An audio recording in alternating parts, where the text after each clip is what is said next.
the place for the realest conversations. Crisis always reveals the truth. You don't know that when everything is going fine. But now America's in a crisis. And now we're expecting our leadership to respond to our needs. And it's not happening. Talking topics that need to be highlighted and discussed in our communities. Do you have this conversation with them that you may be confronted with this mentality because of your skin? Not because you're a bad person. Not because you've done anything to anyone. Simply because you're black. Unfiltered and unfazed. This is the Tory Lowe Show on 1017 The Truth and The Truth app. A lot of people are like, Tory, why are you even discussing this thing?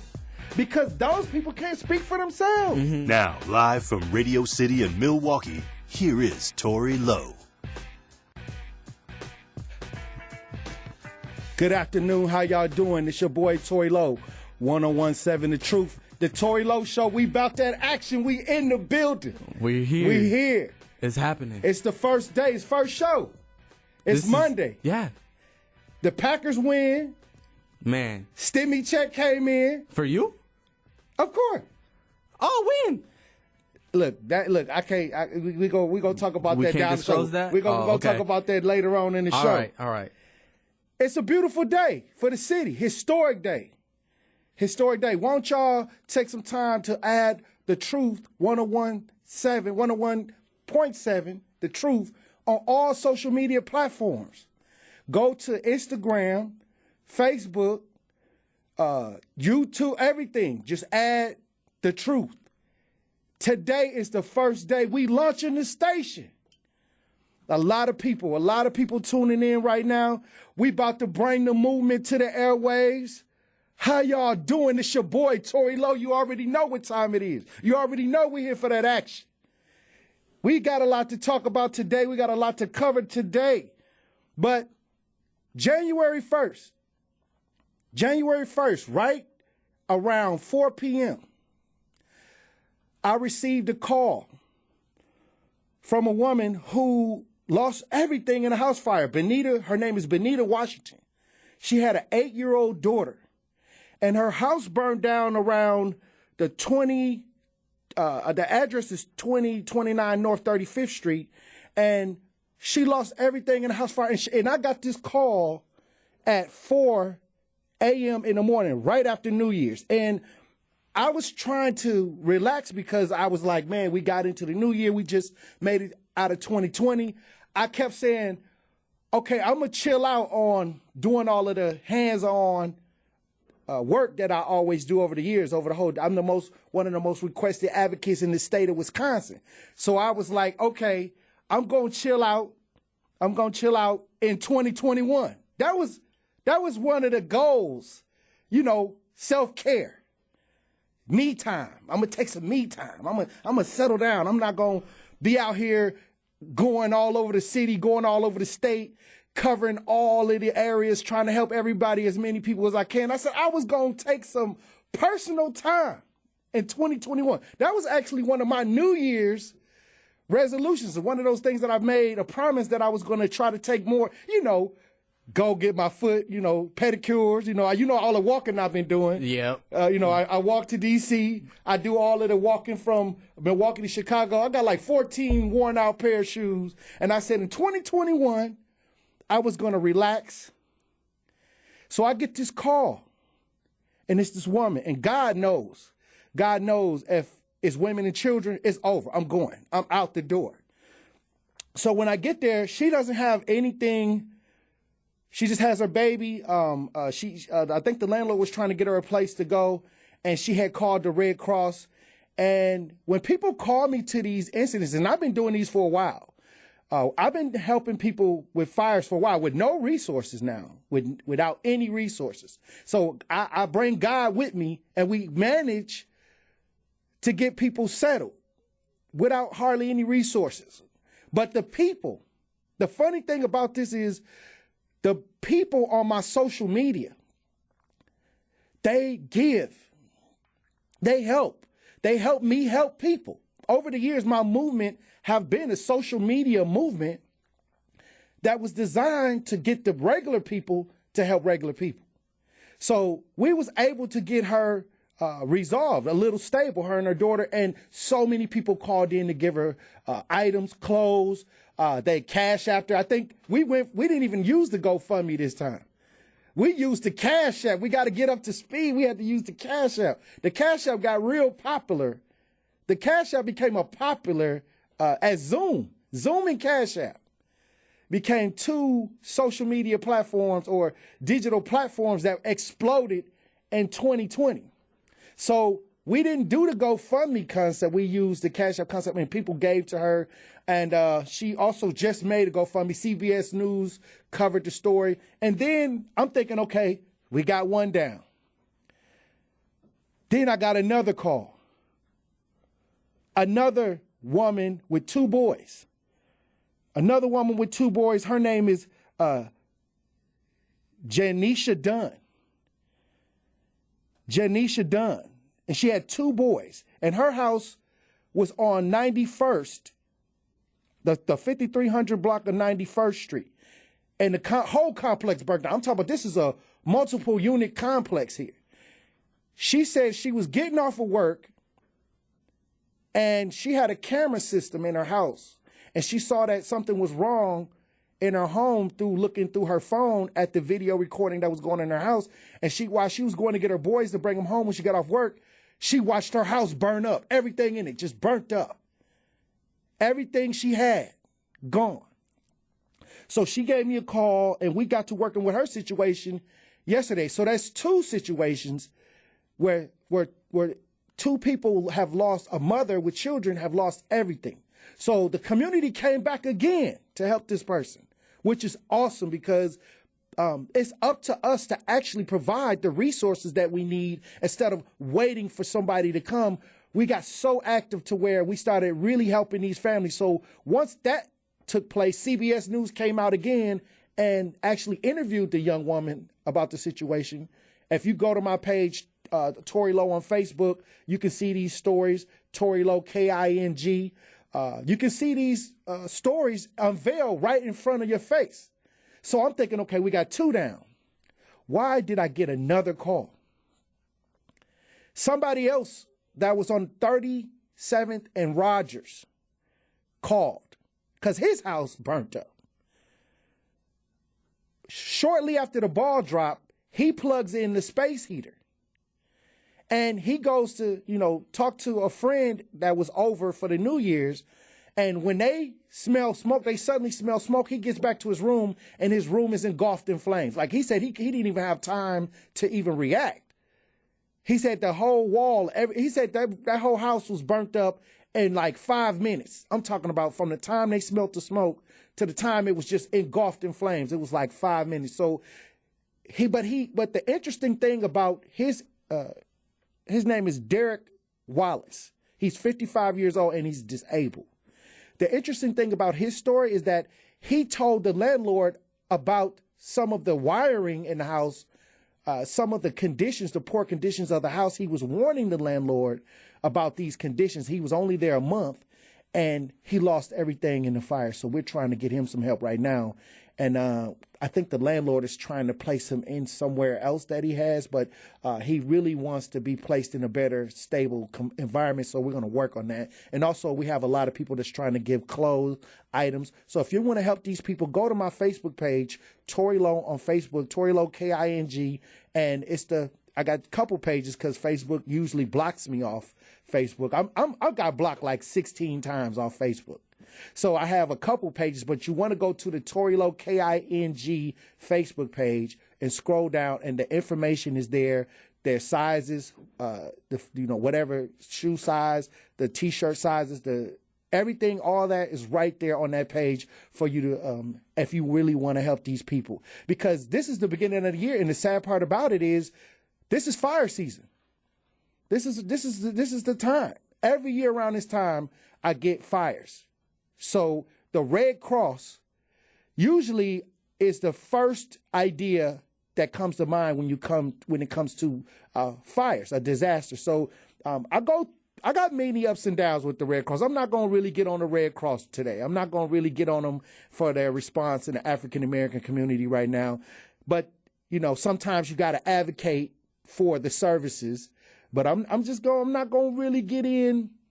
I'm not gonna go in on the Red Cross. I'm thankful for whatever service they had provided, but we want the same service as all other races. We don't want to be shortchanged, or we don't want to be,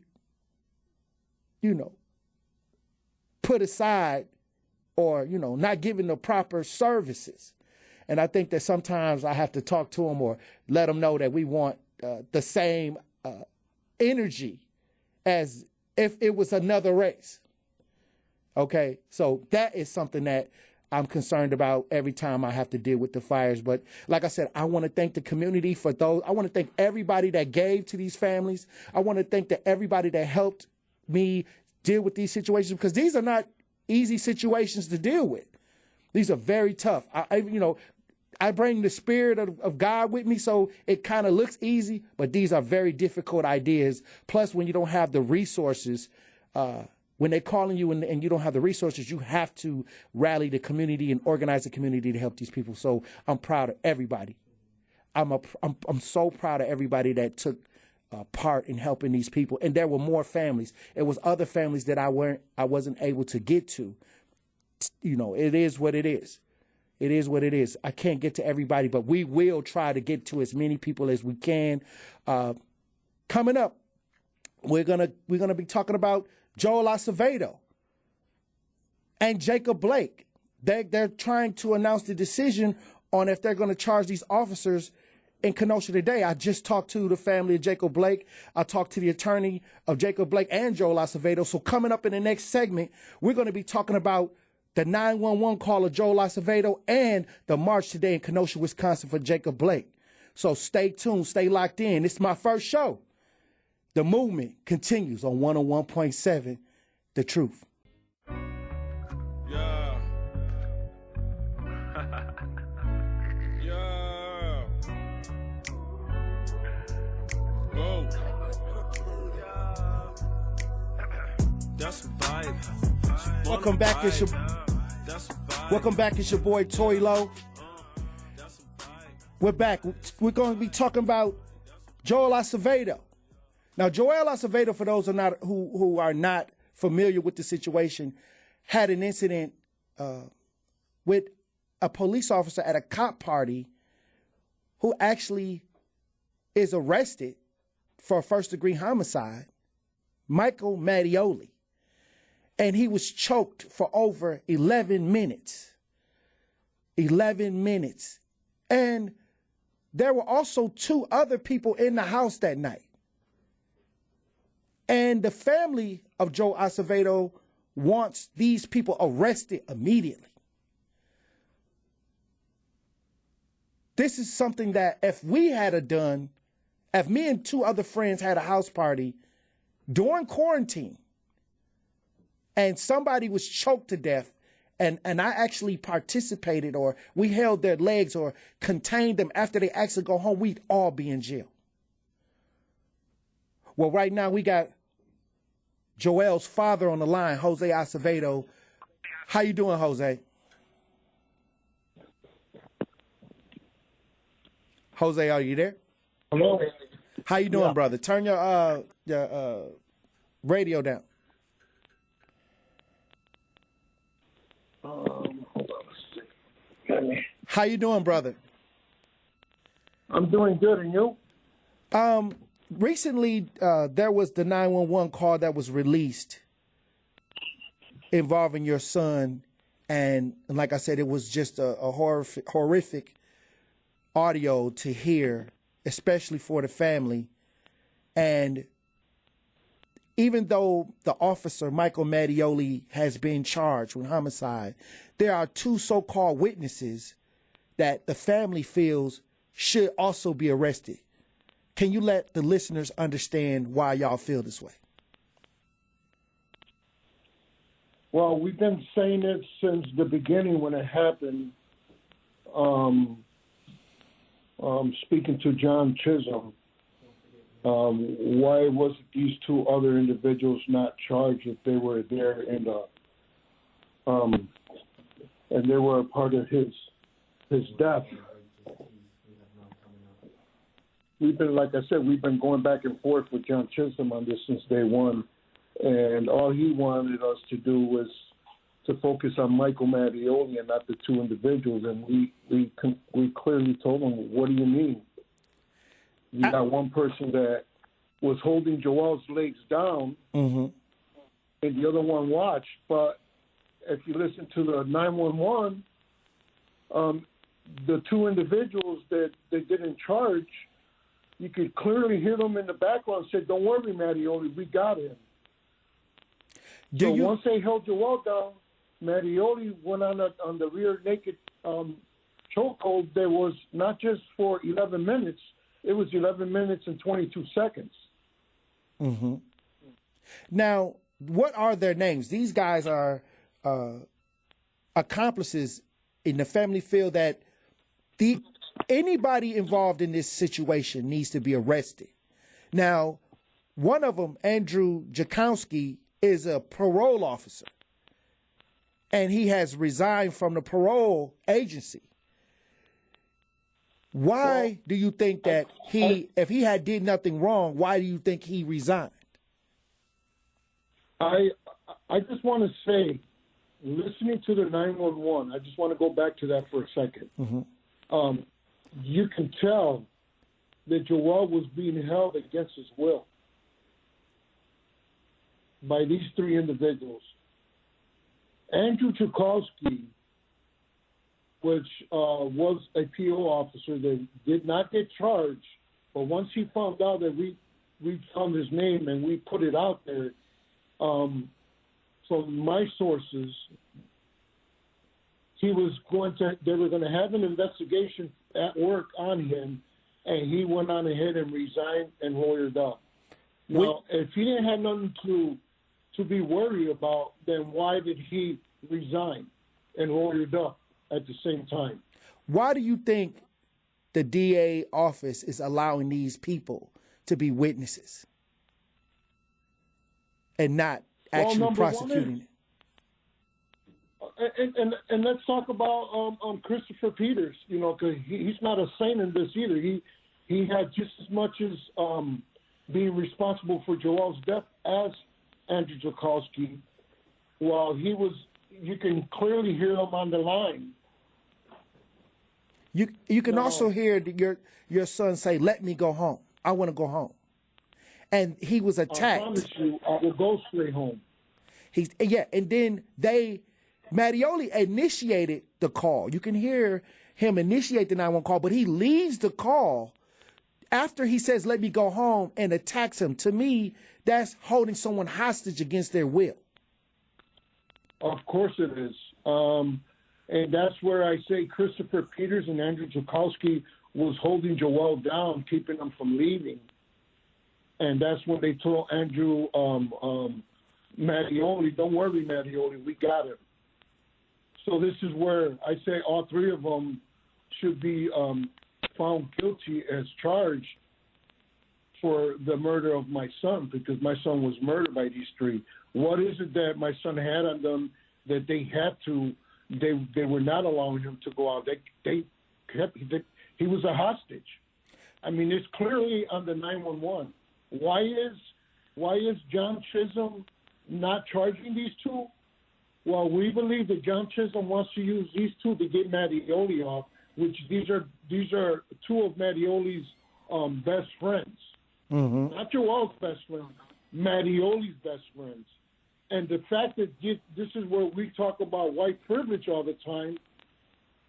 And now, on top of that, they're drunk and they're high. And they admitted that they were high. And you can hear it on the 911.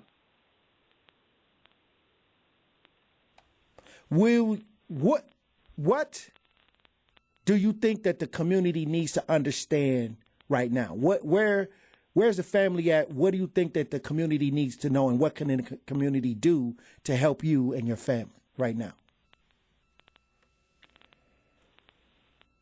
Well, first of all, we want to thank the community. The community has been supporting us through this. It's just to continue to support us and put pressure on these so-called officials or people who are in power, which I think that's a lot of power for one man to have. and I'm talking about Chisholm, when he makes decisions like that. So the community needs to know so they can come out and we can start rattling, against this. And they need to know the truth. And this is the truth. The fact of the matter is my son was held against his will. That could be one of their sons out there. They say Joel was violent and he punched them. Well, you didn't hear that in the 911. What I heard was he was scared. He wanted to go home. He was trying to get away. That's what I heard also. Mattioli states that Joel punched Christopher Peters. And when my wife and I were allowed to go to the hospital, we looked at his hand, at his fist, and there was no marks in his fist. But we saw marks around his neck, and we saw a bunch of dots around his face like he was being choked. Wow. And we saw marks on his chest, on his legs, on his lower back. Wow. So what the hell really happened? What is the truth? That's what we want. And as a parent, it is hard for me because this is something that I live with, and I hear my son's voice. I go to sleep hearing his voice. Let me go home, I wake up. This has destroyed my family completely. My kids. It's hard. We can't wrap it around our mind. How is it that you have three white individuals in a home having their way with my son, and here you got right now you're hearing the pain of the family.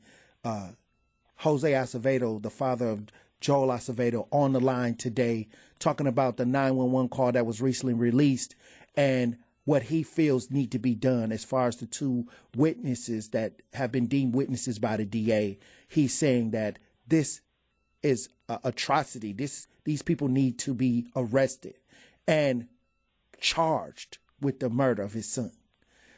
Once again, Jose, I appreciate you for coming on. You have been a loud, boisterous voice for your son. And like I said, I've been with you every step of the way. And we're going to continue. Yes. We're going to continue this fight. And it's far from over.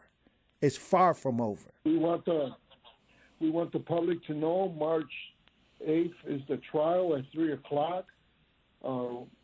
We would like to support the more people out there and just keep pushing forward for the truth to come out and pray on our behalf for God to continue to give us strength through this, because this is not easy for us.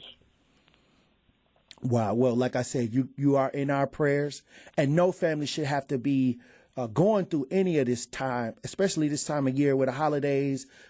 This is probably the first holiday you've been without your son. And like I said, we are going to fight. We're going to stand with you, and we're going to make sure that no one gets away untouched. We're going to touch everybody that was involved in this situation. We're going to make sure that justice is served for this family.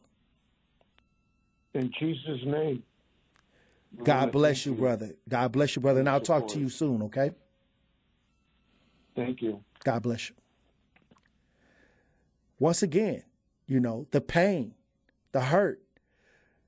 Can you play, now I'm going to play a little bit of this 911 call so you guys who are unfamiliar with the 911 call can hear what's going on. And we're going to play a snippet. Once again, I must warn you, this is very graphic content. This is a 911 call of somebody being choked, their life is being taken by a Milwaukee police officer and his friends at a cop party, a house party on Safer at Home.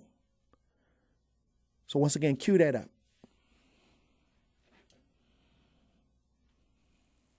Hello. Yes, 911. Hey, I'm a police officer, and I need help over at my house. What's the address? 4502 West Cleveland Avenue. What is the address? Hello, what is the address? Oh, yeah. Hello.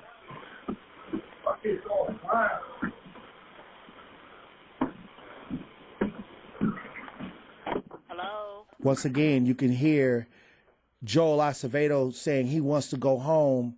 I don't know if you guys can hear that on the audio. You tried to refine the audio. The thing is, when you ask to leave, when you ask to go home, you have two people holding you back from leaving, restricting your movement. And then Mattioli, who was on the initial call, who called initially, he leaves the call to go and attack Joel Acevedo, putting him in a rear naked chokehold and holding him there for 11 minutes and 22 seconds, taking his life. This is something that we have to understand, that a serious incident took place with a Milwaukee police officer and two accomplices. And this needs to be addressed, and we need justice for this family. Shout out to everybody that came out and protested. The People's Revolution came out to protest. We did a protest in front of the DA's house, and we're going to continue to fight. We'll be back. When we come back, we'll be with Melanie Ricks with the top 5, with our top 5 of the day. 101.7 The Truth is your boy, Tory Lowe.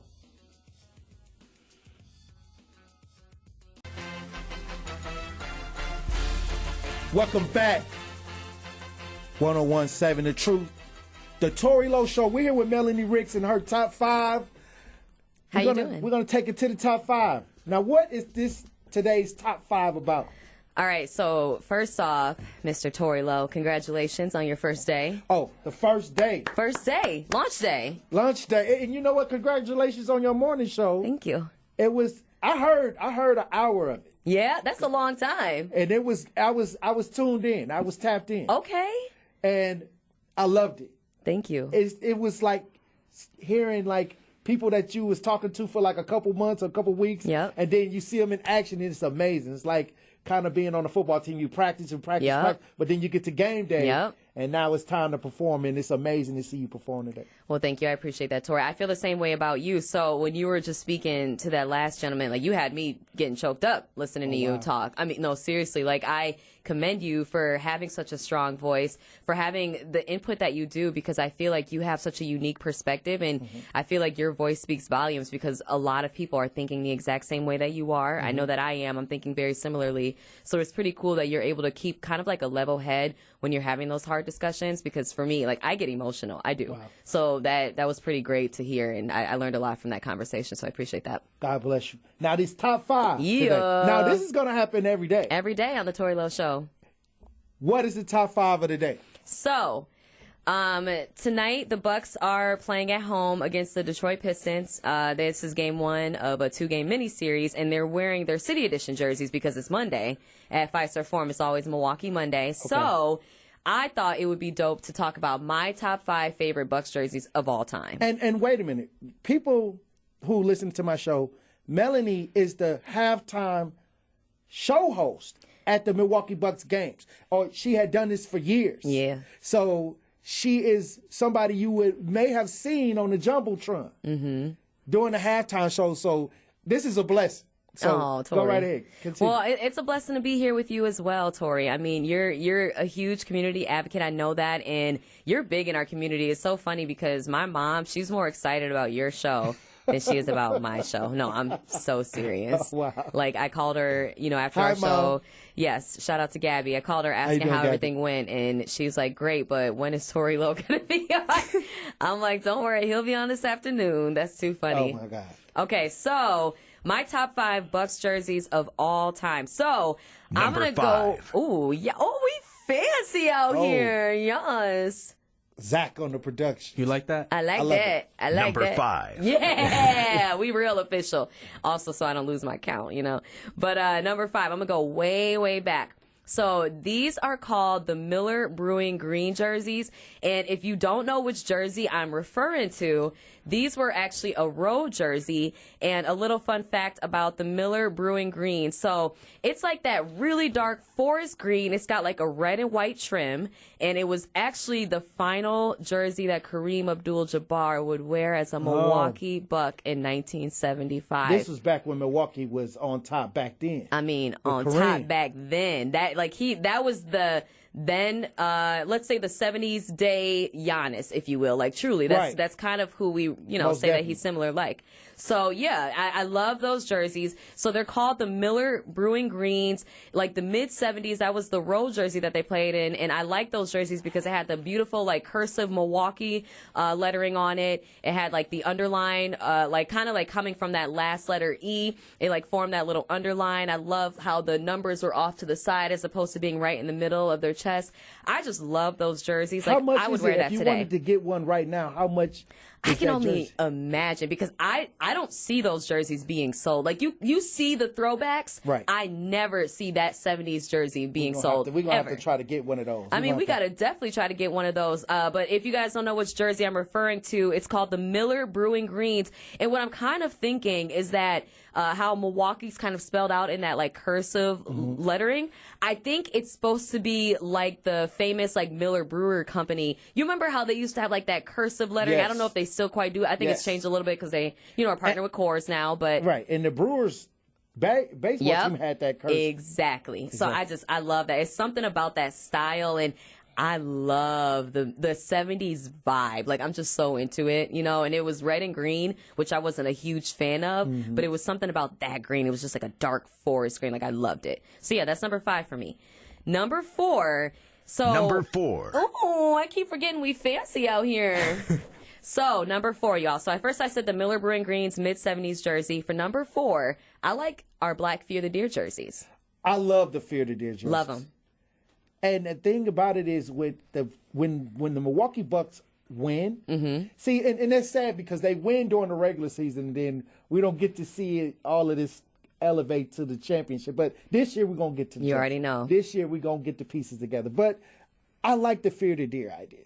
See, and what's dope, Tori? Did you know that we were the first team ever to do an alternate court? So I don't know if you noticed this, but on certain game nights, we do have a different court down, and that's the Fear the Deer court. We were the first team ever to do an alternate court, and now there are so many teams, if not every team, that does an alternate court. And the Bucks already took a stand for social justice. Yes, they did. And they were one of the first teams to really. Why do you think that they were one of the first teams to advocate for justice reform? I think it had a lot to do with the people that we had on our team, in particular George Hill. Okay. He is a huge advocate of, making sure that social justice is there and kind of like police reform and just making sure that people are seeing things from our point of view and aren't just, hearing what's just in the headlines. Like George Hill, he really gets deep into it, which I appreciate. So I think it had a lot to do with the personalities that we had. And I think Sterling Brown is also on it. Sterling Brown, With the incident that took place with him. Absolutely. Yeah. The incident that happened with him in Milwaukee, which was really baffling to a lot of people at that time, because for them it was like, if that can happen to a Bucks player, why shouldn't it happen to me? Why wouldn't it happen to me? So yeah, that was definitely tough, but I think it has a lot to do with our personalities. Obviously, when the Jacob Blake incident happened, it hit home, Definitely hit home. And so, I mean, I know that there was never any doubt in the team's mind, and I'm speaking as an outside viewer, just so you all know. I didn't speak to them personally about this, but I feel like there was no doubt in their mind that they were going to take a stand. I knew it. It's funny because there was some uproar, and not necessarily like all bad, but some bad uproar about the fact that they didn't take the court, and they were playing the Magic that game when they didn't take the court, and the Magic did take the court that day, and people were all like, why didn't they tell the Magic, and why didn't they just cancel, and this, that, and the other thing. And it's like, no, they were making a point. They were making a statement. And why do people want your movement to be kosher? Like, they don't understand that when you're making a point, it has to be so drastic that everybody would pay attention. And it's funny because it's going to be uncomfortable at times. It's but gonna like, be very uncomfortable. when are we not uncomfortable? But for them to make that play in the sports world, especially after Colin Kaepernick, I know it. And to take that stance, It hits differently. it hits differently because millions and millions are watching. Yep. And these are the ideas when they do these social justice type protests. It resonates, especially in sports. I think so as well. And not only that, but sponsors are paying attention to that. They're like, oh, so you're not going to play a basketball game today. So what's happening with my sponsorship? What's happening with my ads? What's happening with this, that, and the other thing? Like, the NBA is going to pay attention to the fact that they're losing money on the players not playing. You know what I mean? That's and right. I think the players are like, you guys need us. Yes, they need them as well. Obviously, that's their livelihood, but they need them. You need those players to take the court, and they realize this is the biggest stance that we can take. Yes, we could also leave the bubble, go home, fight there, go through protests, do what we have to do, but why not take a stance on literally the biggest stage that you can have right now? That was a huge stage, and for them to just not take the court, I mean, that's just about one of the biggest statements I think our organization has made as far as a player standpoint goes. I love the freedom and the words that they use on the back of the jersey instead of the names. Yes. They had Loved equality, Yes. freedom, Yep. Justice. Yep. Amazing. Even just having Black Lives Matter on the court. Are you kidding? Like, I would have never in my lifetime thought that I would see something like that. You know what I mean? So, yeah, no, that was pretty dope. And it's pretty cool to be a part of an organization like that. Like I said, it doesn't surprise me at all. I know that we've got some great people on our team. Like, that's the thing. They're incredible basketball players, but they're also incredible humans. They get it. They understand. And they can only relate to some degree because, let's be honest, they're on a different level. They are. They're NBA players. Oh, they're on a huge platform as well. And they're using their platform. And that's everything. In a positive way. Exactly. All right, so let me go ahead and get to my number 3 in my top 5 Bucks jerseys. Number 3. Oh, we fancy. Oh, we fancy, huh? I just like saying fancy. That's okay. So, number 5 was the Miller Brewing Greens. Number 4, Black Fear the Deer jerseys. So, I have to say, number 3 is just the classic purple and green jerseys that they wore from 94 to 2006. Mm-hmm. That was just such a fun era of Bucks the basketball. Big Dog period? Yeah, it was. And Ray Allen. Oh, yeah, you already Sam know. Cassell. Oh, yeah, Tim Thomas, all of them. Definitely. So for me personally, that's like the Bucks era that I remember the most from my childhood. Mm-hmm. I was born in 91, so like, I remember mainly like late 90s to early 2000s games, but I remember going to those games and seeing the purple and green court, and a lot of my current life obviously has been mainly like the red and green, and then obviously now the cream, the blue, the green, but I just have so many fond memories of the Bradley Center and those purple and green jerseys. Like, that was just such a great time in Bucks history for me. Amazing. And you know what? I was always a Bucks fan, so I suffered through the bad. Yeah.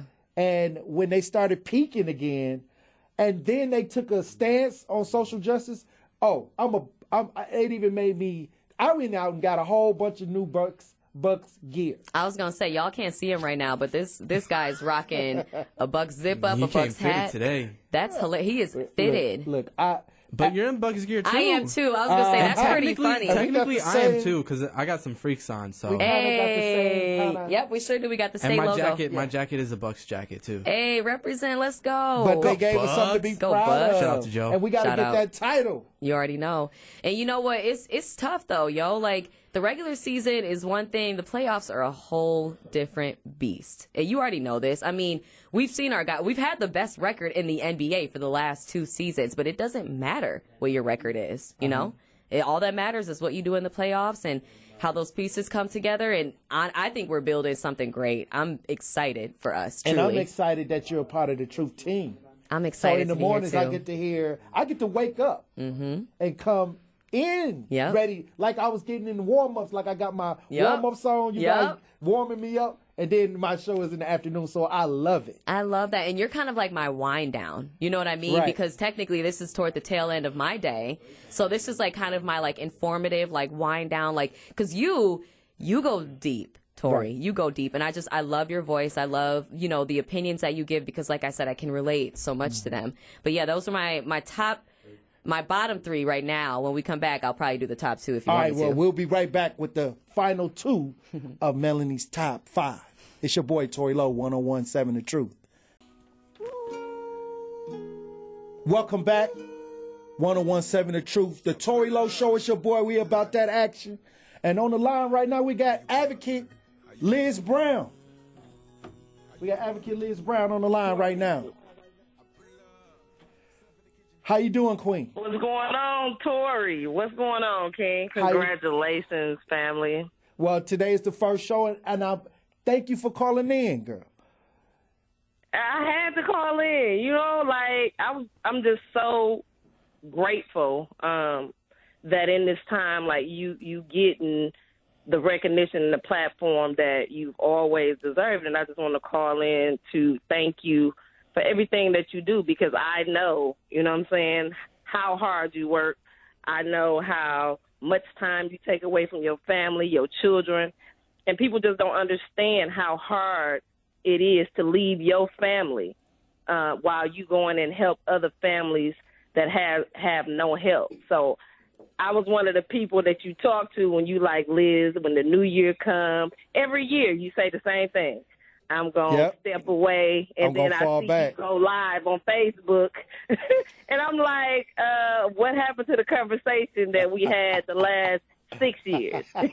Like, I said, Tori, I thought, what happened to the me time? I thought you was gone, but I know that, you know, it's not only your heart, but God leads you to do what it is that you do, and only a person with nothing can do so much, because God is working. He always work it out for you, and I'm just so proud of you, and I just want you to know, in the city of Milwaukee, to know that anytime an individual is out here doing what it is that you do, you leave in your family.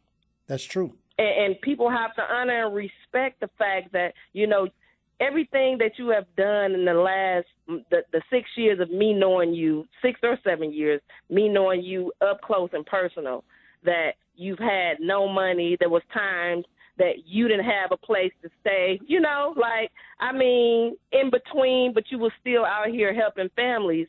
And I just say you're a true blessing to Milwaukee. You're a true blessing to the world. And I just can't wait to see what this world give you back, because you've given so much. So congratulations. And bringing in a new year, helping 4 families that cried out.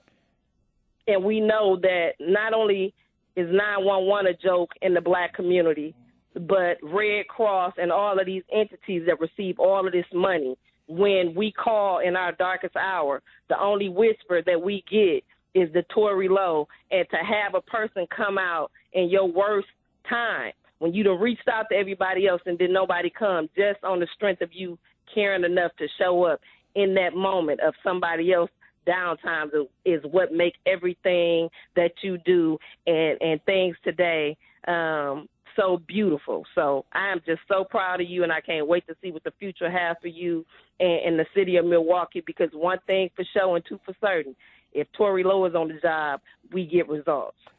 God bless you, Queen. I appreciate you for calling in. It's amazing. And like I said, the movement continues on 101.7 FM, The Truth. And we about that action.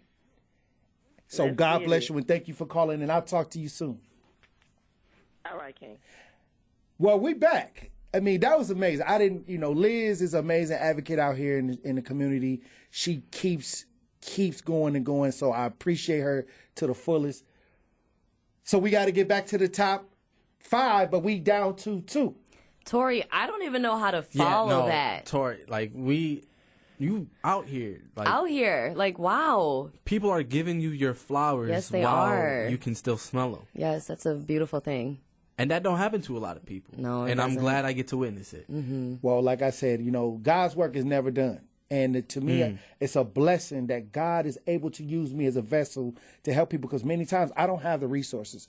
And when people call me with extreme difficulty, I already know that God is with me, so I already know when I get there it's going to resolve. I got that trust in God like that. I like, sometimes I'll be like, why did they call me at 2 a.m? Mm-hmm. And I'll be like, well, you know what?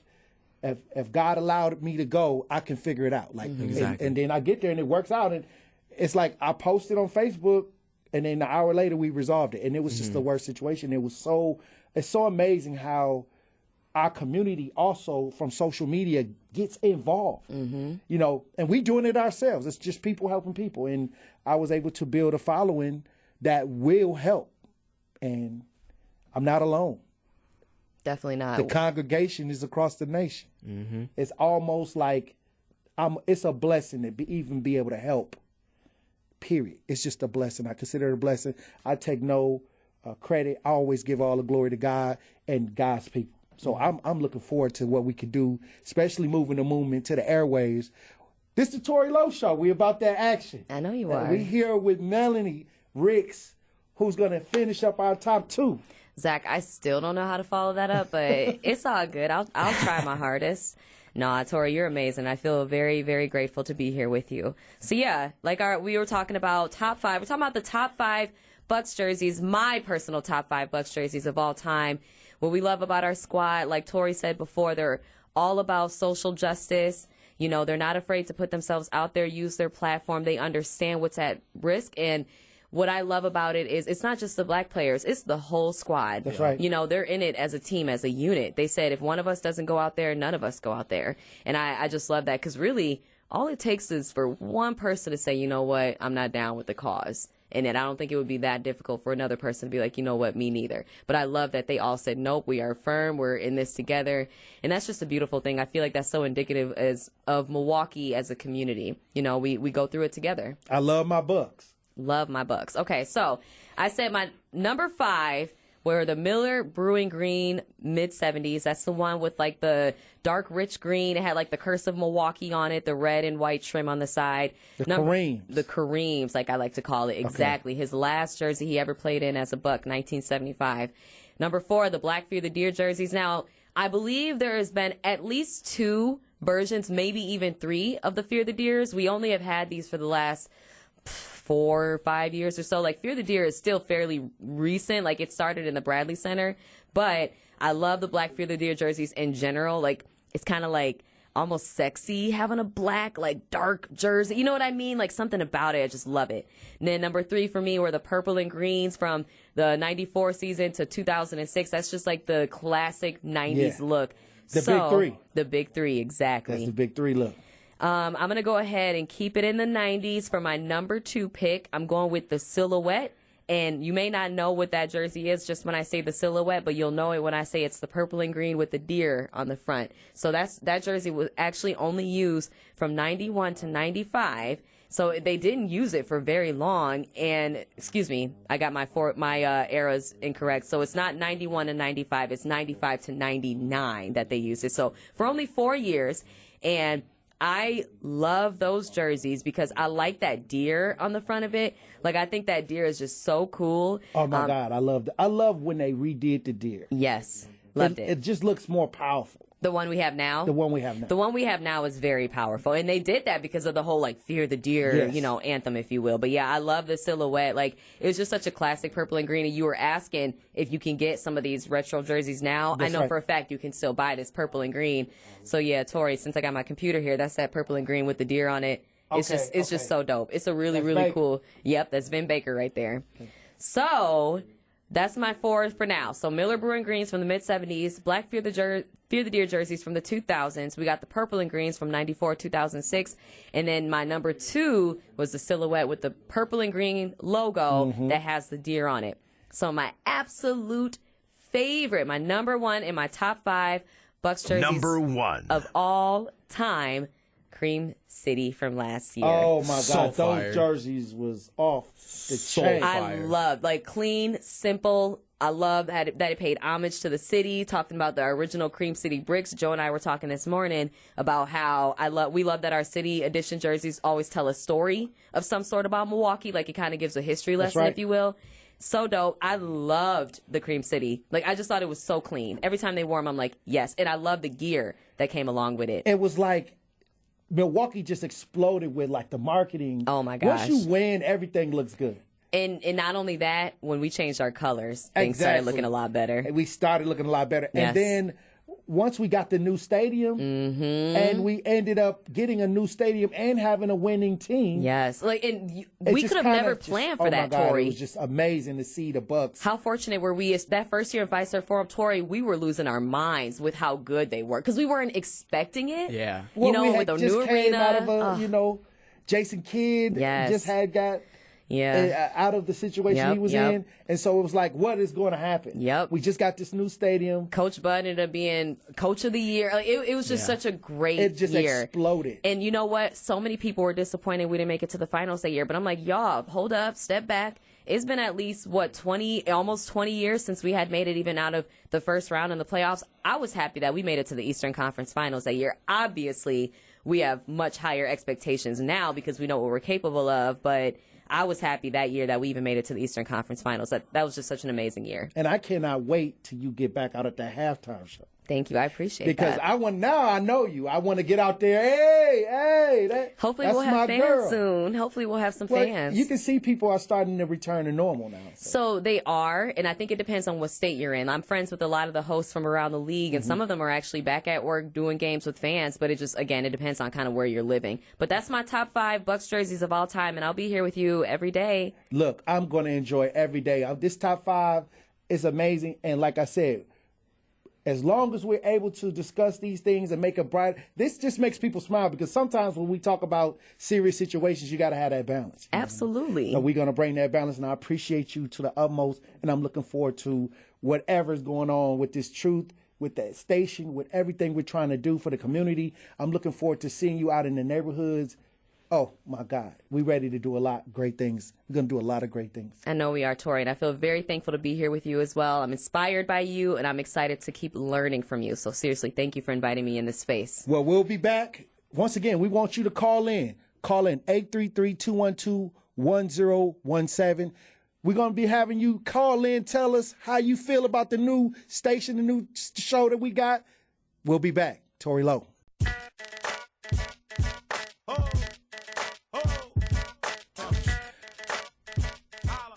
101.7 The Truth. It's your boy Tory Lowe, Tory Lowe Show. We opening up the lines. 833-212-1017, 833-212-1017, and call in. Call in, let us talk. This is the first day. Let us know how you feel. Let us know what's really going on out here. We got a caller on the line. How you doing, Samantha? Hello, are you hit the number? Hold on. Proud of you. How you doing? How you doing, Queen? I am great, Tori. You deserve this. I just want to let people know, like, how far your reach and advocacy is. And I came to know Tory Lowe by watching him actually on Facebook pursue a sex trafficking incident from Milwaukee to Chicago, and how he coordinated with the advocacy community in Chicago. So I always thought that was very, very astounding, but I never thought that I would be directly impacted by your advocacy when we learned of the murder of my great-nephew, Damon, last year on Juneau Avenue. Yep.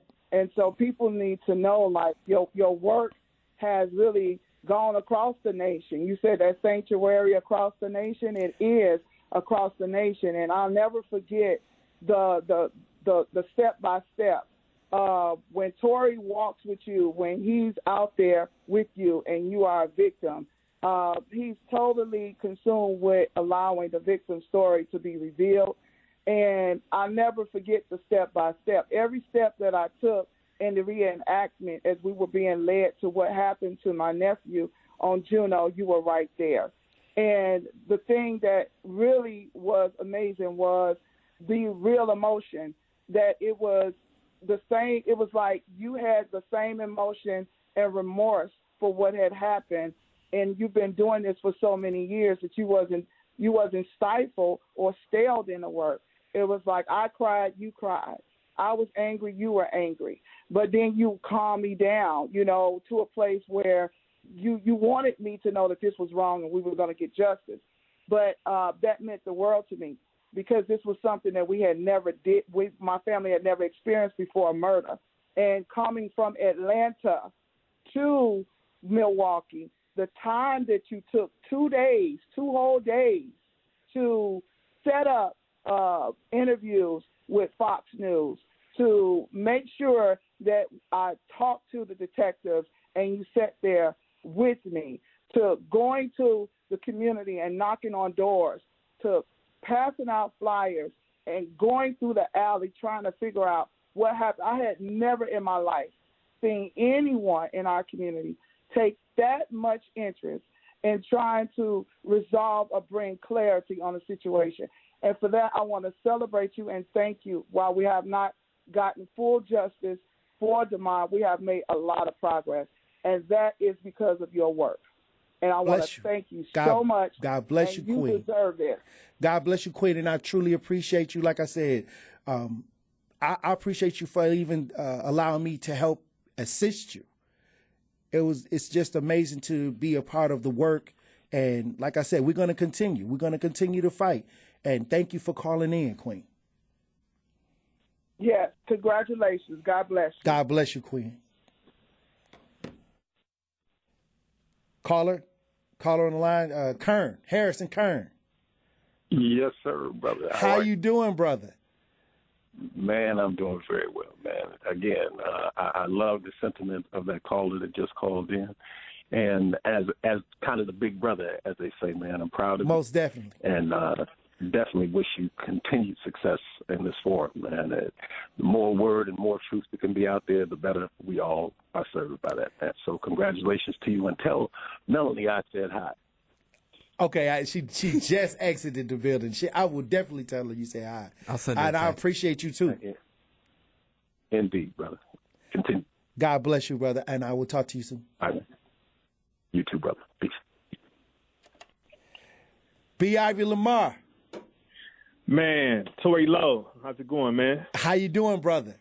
How you doing? God bless you, brother. How you doing? It's the first day. 101, the first day, 101.7 The Truth, baby. How you doing, man? Absolutely, man. Congratulations and salute to you, man, for all the continued work you've done for the community. And hey, I'm just happy to play my little small part to see what I can do to help assist you in, trying to get justice for Milwaukee, the state of Wisconsin, our country. Now, what I wanted to do is throw a quick question out there at you. Today is the decision that they're trying to make for Jacob Blake, and you're an attorney working on the Jacob Blake situation. They're having a protest in Kenosha today. What are your thoughts on that?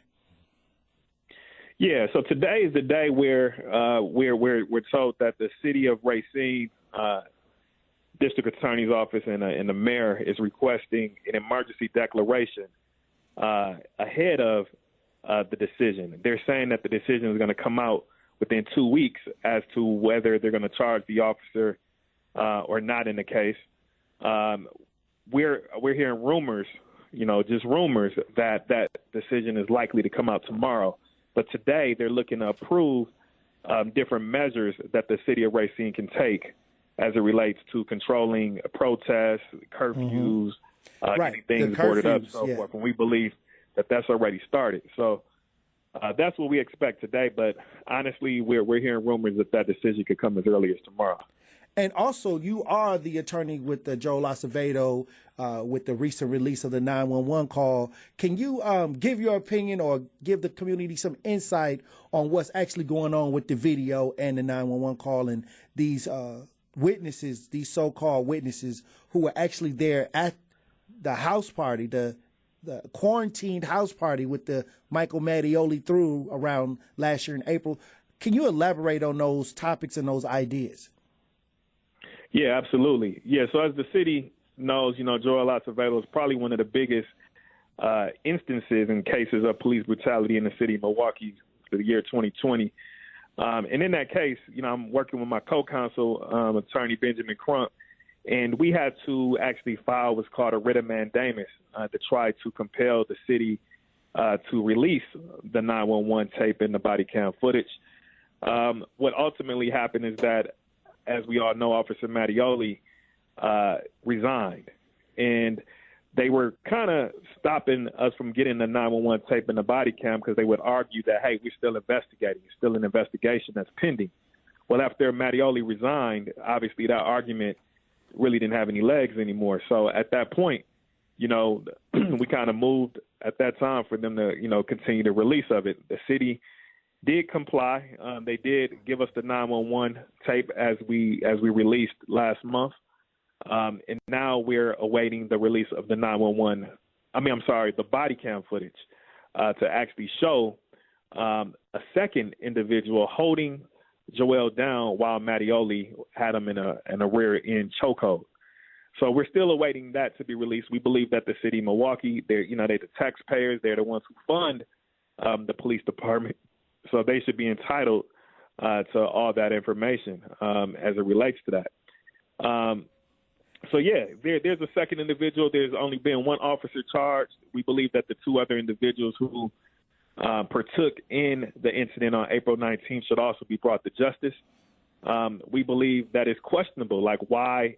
I don't know many instances where, there's clearly two people participating in an act, yet only one of them is charged. And I think that's definitely fair to say if it involved an African-American male or one of our brown brothers, that they would clearly be charged, if they both acted.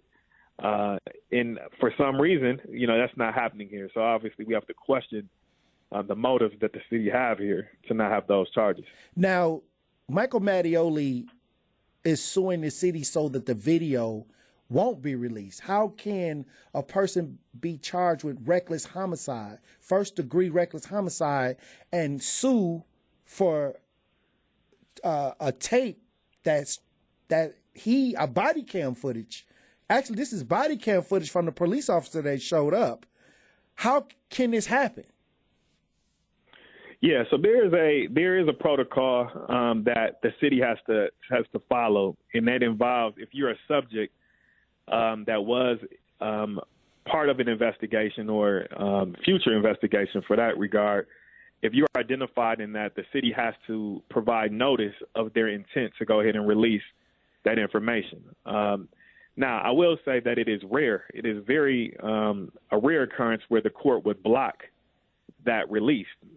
Clearly, Mattioli and his legal team are going to argue that, he would be prejudiced by having that information being released. But I don't think that argument will hold. I think that it's already in public record what the video shows. It's going to show him on, the thing is that seeing is believing, and a lot of times, especially our community, until we can actually see what happened, we don't really get a fair idea or understand the seriousness of an occurrence until we can actually see it. And I think to large part, that's the reason why he doesn't want that to come out. But I think that we'll be successful in getting that out. I have filed a motion to intervene in that action, representing the Acevedo family and their interest in having that body cam release. So we're pretty optimistic that that's going to happen. Wow. And I like to say I appreciate you, our brotherhood. I like to appreciate all the work that you've been doing. And like I said, we got a lot more to go. And thank you for giving us a legal idea of what needs to take place, because sometimes we see what the surface, we see things on the surface, but a lot of people don't get to hear the legal ideas that have to take place in the movement. A lot of people, they march, they protest, they make noise, they get out here in the streets, they hold signs, but there's a whole different movement when it comes to the legal ideas.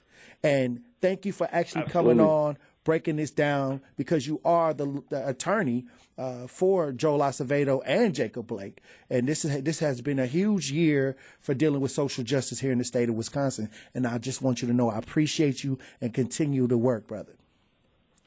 Man, I appreciate it, man. And thanks for all the work that you do, Tori. You lead them by example, man. And just happy to, as I mentioned, to play whatever role I can and to assist, the betterment of our city. So, again, kudos to you. Well, God bless you, brother, and I will talk to you soon. All right. Thanks, Tori. Have a good one. What people don't understand is that when you're out here and you're dealing with these ideas, this pain, the suffering of these families is very real. It's very real, and we have to understand that there are multiple layers. There are multiple layers to the movement. There's a layer where you're bringing attention through marching, protesting. A lot of people get on the media, but then there's another idea of the legal process, filing the paperwork, and this all takes time. It all takes time, and justice do not come swift for African Americans or minorities in America. We have to fight, and sometimes these things are long and drawn out processes, but we're here for the long haul. We're here for the action, and when we come back, we have a contest, and we're gonna encourage everybody to call in and tell what can we do for the community? What resources do you think we need to provide? Call in 833-212-1017. This is your boy, Tory Lowe, on The Truth.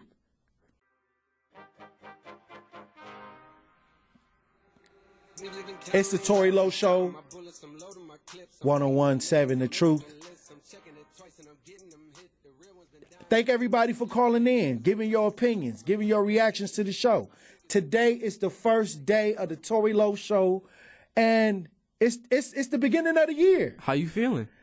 I'm feeling overwhelmed due to the calls because these people are calling in. Well, we got another one, and so it's like it's amazing. Used to it. It's amazing to hear people call in today.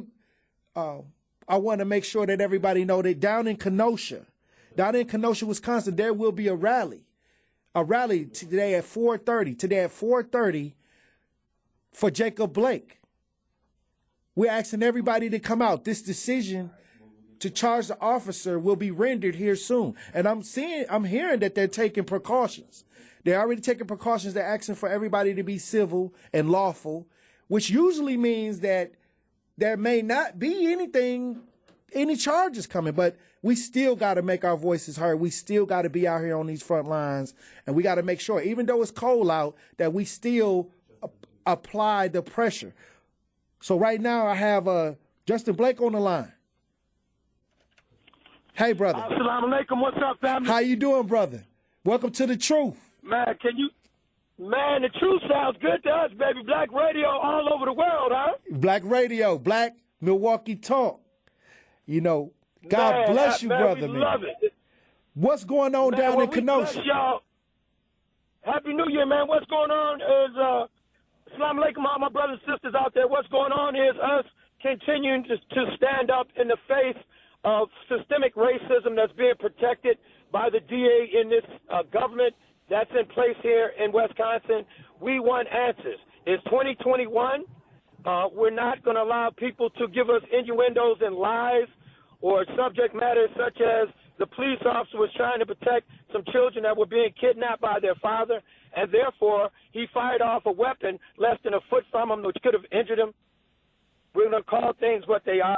If this person isn't charged, Officer Shesky charged with this heinous crime against our nephew, then no African descendant would be safe in this state or this nation.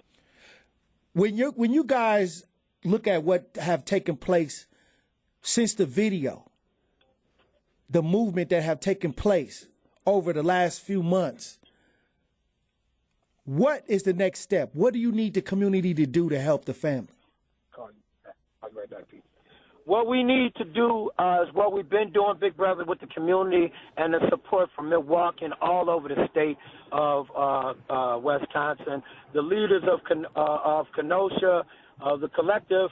What we want to do is I want everything but destruction. I want so much damn noise and so many African descendants coming out and making a noise and going toe-to-toe with some people. What did Lewis say? Congressman Lewis said, let's get in some bad trouble. If you ain't been to jail, don't be scared. It's okay. You will eventually get out. This isn't something they lock you up for life. We got to get up and get loud and get in the face and not be scared of anything other than God. How is Jacob? How is Jacob Blake? How is he doing? He is our hero, cuz. That's right. We want to be his hero, but he's our hero. He's mentally on top of his game, bro. To be as advanced as he is on his therapy and everything that he puts all his heart into is amazing. He's in an extreme amount of pain daily in large parts of the day. However, he is still paralyzed, but he's been stood up by different machines in order to help him walk at therapy to try to see what can wake up down there and how better he can help himself through therapy. And like I said, we appreciate you for actually being involved in the movement since day one. You have came and have stood on the front lines from the very first sight of the video. And you've been moving people around. You guys have a movement from, you guys have been connected with everybody in the region, if not further. Come on. If not further than the region. And I think what everybody saw, cuz, is we do this, man. We do this back in Chicago, so it was just a natural connection that we had. There was magnet pulled to Vine, pulled to Tory, pulled to Nitty. We all get down because we've been doing this, family. That's right. Now, moving forward in the winter months, as things get colder, and people, the crowds get less, what are your plans to continue to battle on the ground? Well, our point is this, family. When it's cold in Chicago, you still got to get to school. You still got to get to work. You still got to go shopping. This should be part of our everyday life, that we do something to better our community every day in some kind of way. See, because once we start loving ourselves and demand the rest of the world to love us or respect us, they don't have to love us, but they're going to respect us, then our community, we flash forward into such a great place that we won't allow anybody to be shot down in our streets because we run our communities. Now, what should we expect today from the protests in Kenosha? Man, I got a funny feeling, man. I think we got a beautiful weather day down here, and we put the word out. I think we're going to have a couple of hundred people out, and just to really rattle the change of those in power, to let them know we don't give a damn what the weather is. There's African descendants dying every day somewhere in this nation, unjustly so. And the movement don't stop. They say, man, and the beat don't stop. What did Martin Luther King saying? Injustice anywhere is injustice everywhere. And it's 2021, and we're going to put the boot down and smother it out. We're just not going to tolerate it. Well, I'll be down there today. When I get off work, I'll be heading straight down to Kenosha to join you guys on the front lines. Don't come if you ain't come to break. Don't come unless you come to make some noise. Tell them, Miss B. That's right. I mean, we need you, baby. Get your people to come down. Literally, I'm going to have some people out with some pots, banging on pots today, man. I mean, we got to make noise. And where we meeting at? Where's the meeting spot? 1345 52nd Street, which is directly at the collective, the Barber Collective, directly across from the Boys and Girls Club in Kenosha. And this is at 4:30. Once again, 4:30. If we could, man, we love you as your uncle. We are proud of you, and we expect nothing but greatness from you from here on out. You've already done some really great things, and I know it's only getting better. Well, I appreciate you, and I can't wait to join you on the front lines today. God bless you, brother, and be safe. Big ups to the red, black, and green. Tell them what, baby. Take care. Unity now. One Africa. God bless you guys and stand strong. I will see you guys today. Love you. Thank you, family. Peace. Bye-bye. Okay. God bless you. I think that was Tanya in the background. Okay, well, that's my queen. She's been on the front line since day one. Shout out to my Kenosha brothers and sisters that's on the front lines. This is not easy work. This is definitely something that we have to appreciate each other. All of the vision, all of the people that's sowing discords among brothers. This is not an easy fight, and we don't get any money. It's no money in fighting the revolution. It's definitely not one penny given out, and we sacrifice every day. Yep. Every day to make a difference. This is very important that everybody know what's going on in Kenosha. The Jacob Blake decision is coming. It's about to render either today or tomorrow.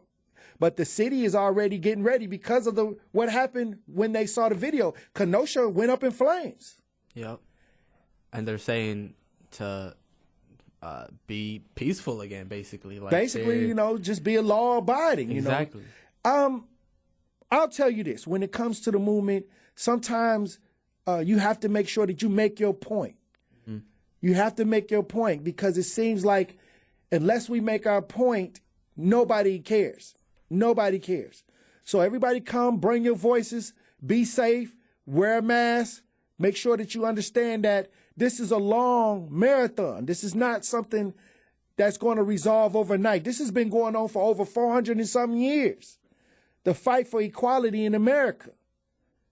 So I want y'all to know that we're working together to make it a better place for the future generations so they don't have to deal with what we've been dealing with, so they can grow and be the best people they can be, better citizens, treated better, live better, have economics, employment, education. This is our fight right now, and we're on the front lines. Salute to every brother and sister that's on the front lines. God bless you. So, once again, we're in a situation where we have to understand that what we have to do sometimes is not comfortable.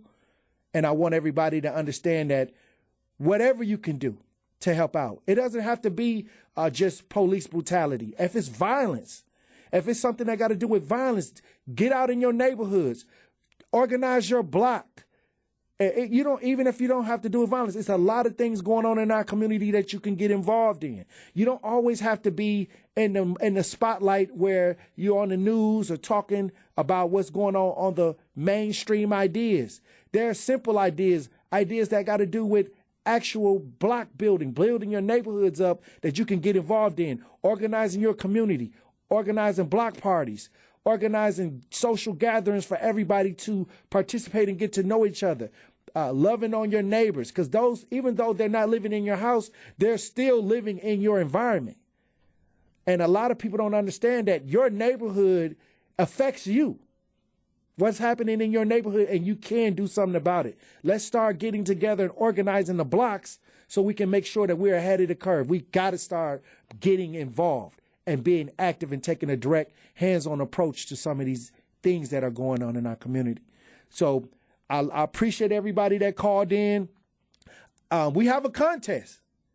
Can you talk about that, Zach? The contest is coming up? Yeah, Truth Tellers at 2:30. So after another quick break, Truth Tellers. And so basically just call in 833-212-1017, and we're going to play a clip, and you're going to try to guess who it is.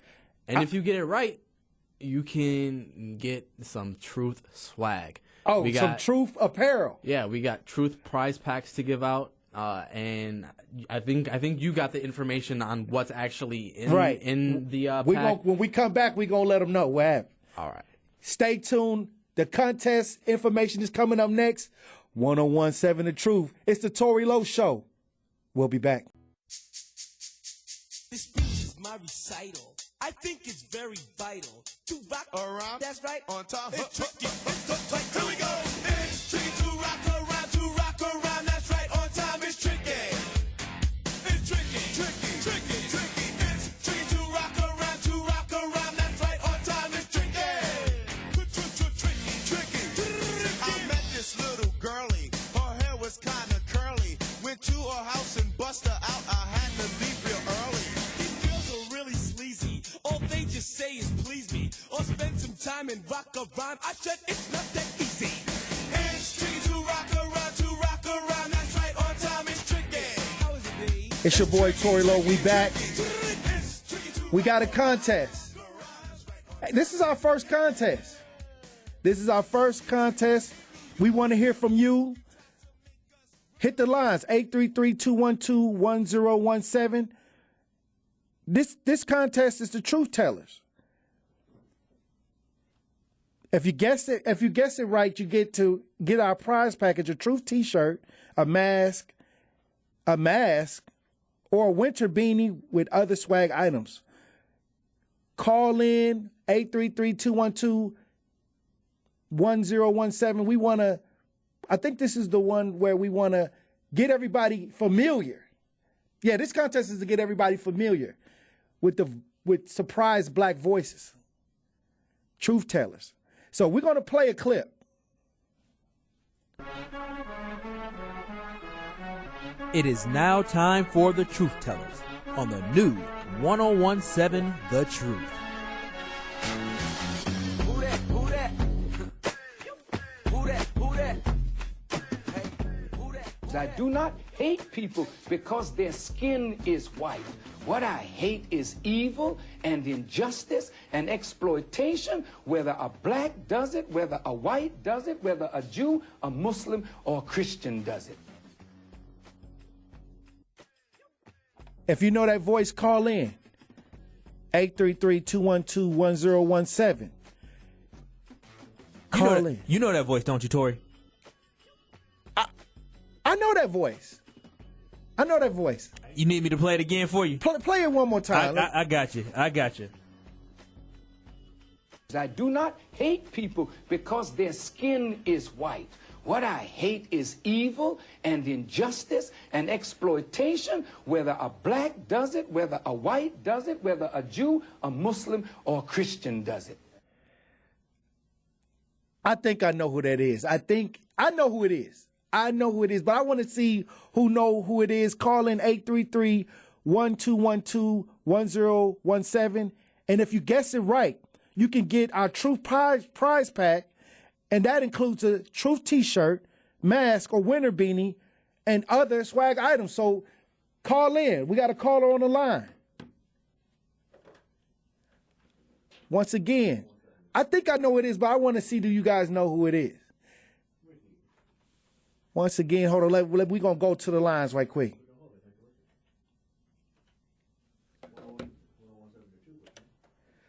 Call. Who is the voice that you heard? That is the Honorable Minister Louis Farrakhan. It's the Honorable Louis Farrakhan. How do you know? How do you know that's Farrakhan? I listen to him all the time. Okay, well, like I said, it is Farrakhan. And thank you for calling in, because, we want to make sure that we are familiar with our strong black leader and the voices of our community. And I thank you for calling in. I'm going to have you hold on and have someone, take your call and give you the information on how to get your prize, all right? Okay, sir. Thank you so much. Hey, God bless you, brother. All right, respect. Once again. Yeah, so we got the winner there, Tori. So Tori, hey, this is new. So this is new radio, the new 1017 The Truth. We all learning here. So Tori, plus that whole button right there, the little square button. Okay, put them right back on hold. There we go. It's like magic. It's like magic. You can like I said, I gotta hit the square button. You gotta to make sure that we get them the package. It's all. That's what it is. The prize package. That's what all it is. There you go. Now you got Kevin on the line. We got Kevin on the line. Brother Kevin, what's going on? How you doing, brother Kevin? I'm doing good. I'm just calling in on your radio station to congratulate you. And I was calling for the contest, but I think you got a winner already. Look, he knew off the top. But like I said, we'll have other voices for you to call in and win. That was our first contest. It went fast. I've been listening online. So I'm probably a little slow, a little lagging behind. So that's why you keep me to the front. Minister Kevin, God bless you, brother. God bless you. I'll see you soon, man. All right, God bless you. I'll see you soon. All right.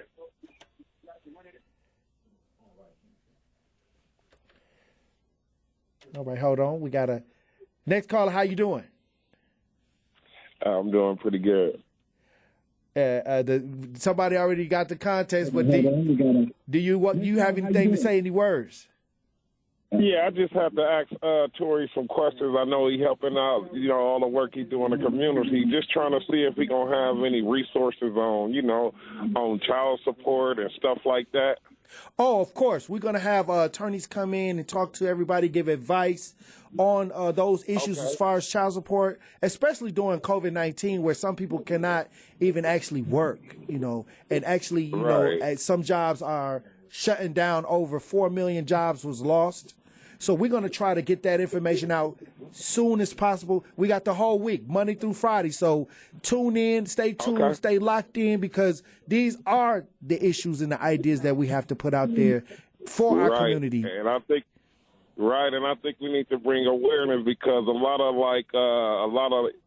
black male are, behind. It's like we getting pimped out here by this child support. And I think that needs some awareness, Well, brother, definitely going to bring that subject up. Definitely. I'm actually going to get an attorney to come in and speak on some of these legal ideas, because these are legal concepts that we have to understand. And how do we approach these ideas with the right strategy so we can continue to move forward and not have so much of a burden or a collar around our necks when it comes to these issues.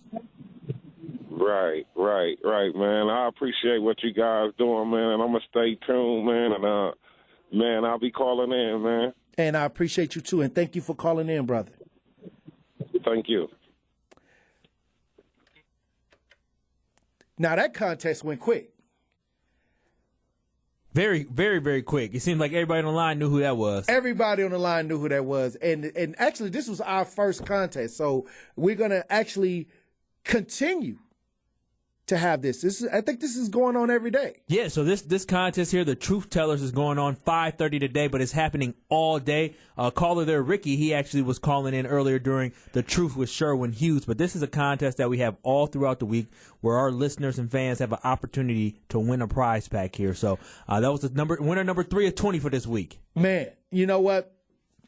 And like I said, I am amazed how many people have actually called in to the show today. Thank you guys for actually tuning in. Thank you for the participation. And the movement continues on 101.7 The Truth. We are definitely trying to make sure that we're getting the information out. That one caller just was talking about child support issues and things like that. We're going to have a time where we have legal ideas to come in and let people know and understand what needs to be done, because a lot of people don't know the legal side. They only know what they see. They only understand what's happening to them, and sometimes they're not being told how to actually handle the situation or how to go about it. So this is something that I really believe that as a resource, as the truth continues, as we grow and develop and try to give the resources for the community that we need, that we do have these kind of conversations, these tough conversations, because a lot of people are embarrassed from having these issues as far as child support, and as far as being unemployed, and as far as how do I maneuver past this because I have these responsibilities. And a lot of men, especially in poor communities, are dealing with these ideas. So I appreciate the caller for calling in and actually bringing that up, because we will have a segment where you can call in and ask attorneys illegal ideas or how to just give advice on how to steer you in the right direction. So this is something that's why we're here. This is why we're having this show. And it's the first show. We got a long way to go. We got to cover so many areas in our community, and it's a blessing to be able to do that live over the airwaves. The movement continues on the airwaves. You know, we was advocating, and now we're definitely having these discussions, these tough discussions. And it's fantastic that the one caller did call in, Tori, and this is Kyle Wallace stepping in here for producer Zach. But it's nice to have that caller to call in. And God bless you for stepping in. Yeah, no, gotta step in. Gotta step in. You've done an amazing job with this, helping out, making sure everybody is going through these transitions. And I can't wait to discuss, when we get into talking about the moratorium and the extensions of the moratorium when it comes to the evictions, because you are a landlord. Yes. Absolutely looking forward to having that conversation and talking about resources out there. But speaking of resources, that caller calling in, and this is the importance of you being able to have this platform, because what it does is it opens up this platform for the community. That's what this is for, because you are a trusted voice of this community because you have results. You talk about how you're results driven. And so we had that brother call in, and that brother say, hey, I want to know if you're going to talk about some things and resources out there for fathers who are on child support. Just that right there, that just shows the importance of being able to have someone that people feel comfortable enough and trust in to be able to provide them with the resources. Because there's so many people that don't have these resources, don't know what they have to do, and they end up back on child support, or they end up having more repercussions. So it's fantastic that you're going to have an opportunity for them to have services or provide them with services. I know Marquette University provides some pro bono services, but now having a chance to get some type of legal advice on where to go in the next step is what our community needs, because we know that a lot of times we're the ones who get left behind. That's right, and especially when you are African-American males.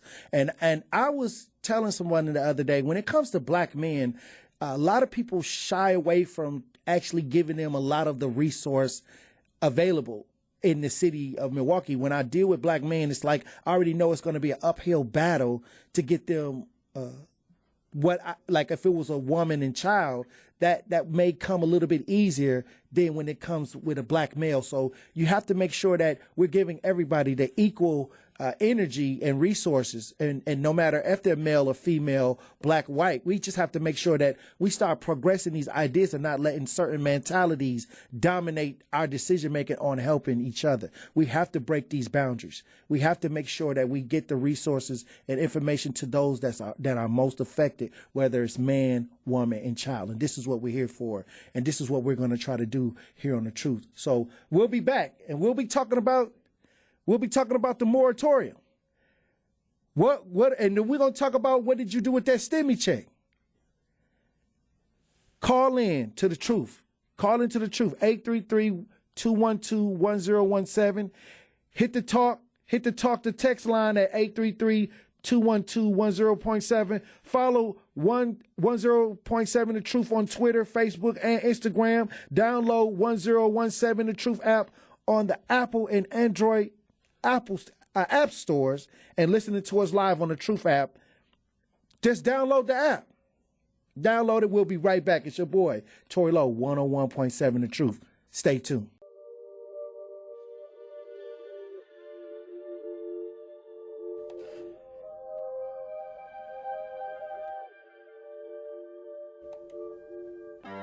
Working on 101.7 The Truth.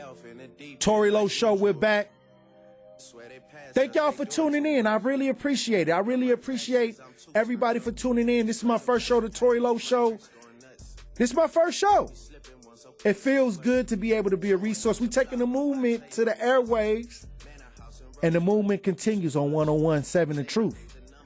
But what we really want to talk about at this point is what's going on with these evictions and the moratorium. They extended it to January 31st. Now, I was saying that this is back when I thought that it was going to end in January, the beginning of January. But they have stretched it to at least the end of January. But the stimulus checks came in, and a lot of people have to make a decision to catch up on their bills, to get things correct, because once January 31st comes, it's over. The moratorium is over unless they somehow extend it beyond January 31st. But I don't see that. I don't see that currently being discussed. I see that they've released the stimulus package and 600. It's at 600. It never made it to 2,000, but the checks have came in. People have gotten their stimmy check. But the thing is this enough? Is this enough? Is this actually enough for people to pay their bills? Now, they're anticipating a large number of evictions.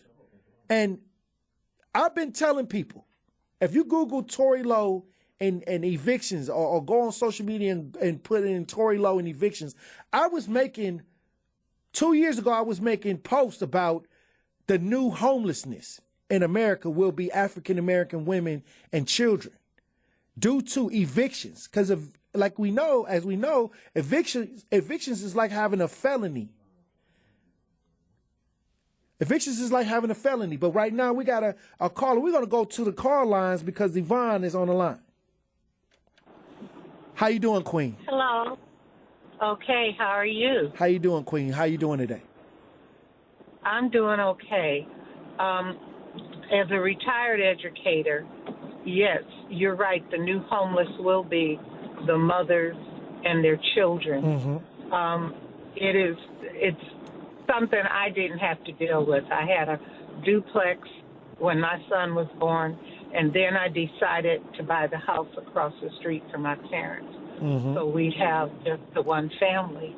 But the relief, the so-called relief packages in this country, I told people, you have to understand, and this is why I taught my students, you need to know your history. History, I know, bored everybody. You skipped it. You didn't want to. But places like Denmark, Switzerland, Canada that give $4,000 or $6,000 a month can do that because they're not spending trillions in their military like our country is. I have a retired teacher friend that lives in Canada, and they've been getting $4,000 a month since this has happened. Wow, what a difference a $4,000 check could do for people, because I really don't know anybody in the city who's paying $600 a month for rent. And so that $600 isn't going to keep them from being put out. It may buy food on the table, and that's it. And as you said, the moratorium, before we know it, April will be here. That's right. And the gas company, they'll be adding up what you're using each month. It's not a get-out-of-jail-free card, or we'll just erase it when April comes. No, when April 15th comes, they'll send you a bill due on demand and whatever. And then what? And so this is all the money that you owe. Like they're not going to forgive it. You got to pay. If you're 4 months behind, you got to pay that. Yes, it's not going to be forgiven, and I don't think anyone is understanding that. And certainly at this time of the year, our coldest days will be ahead of us. Now mothers and children are out, and I'm going to ask again about the mother who had the fire so that I can send something. I've been blessed.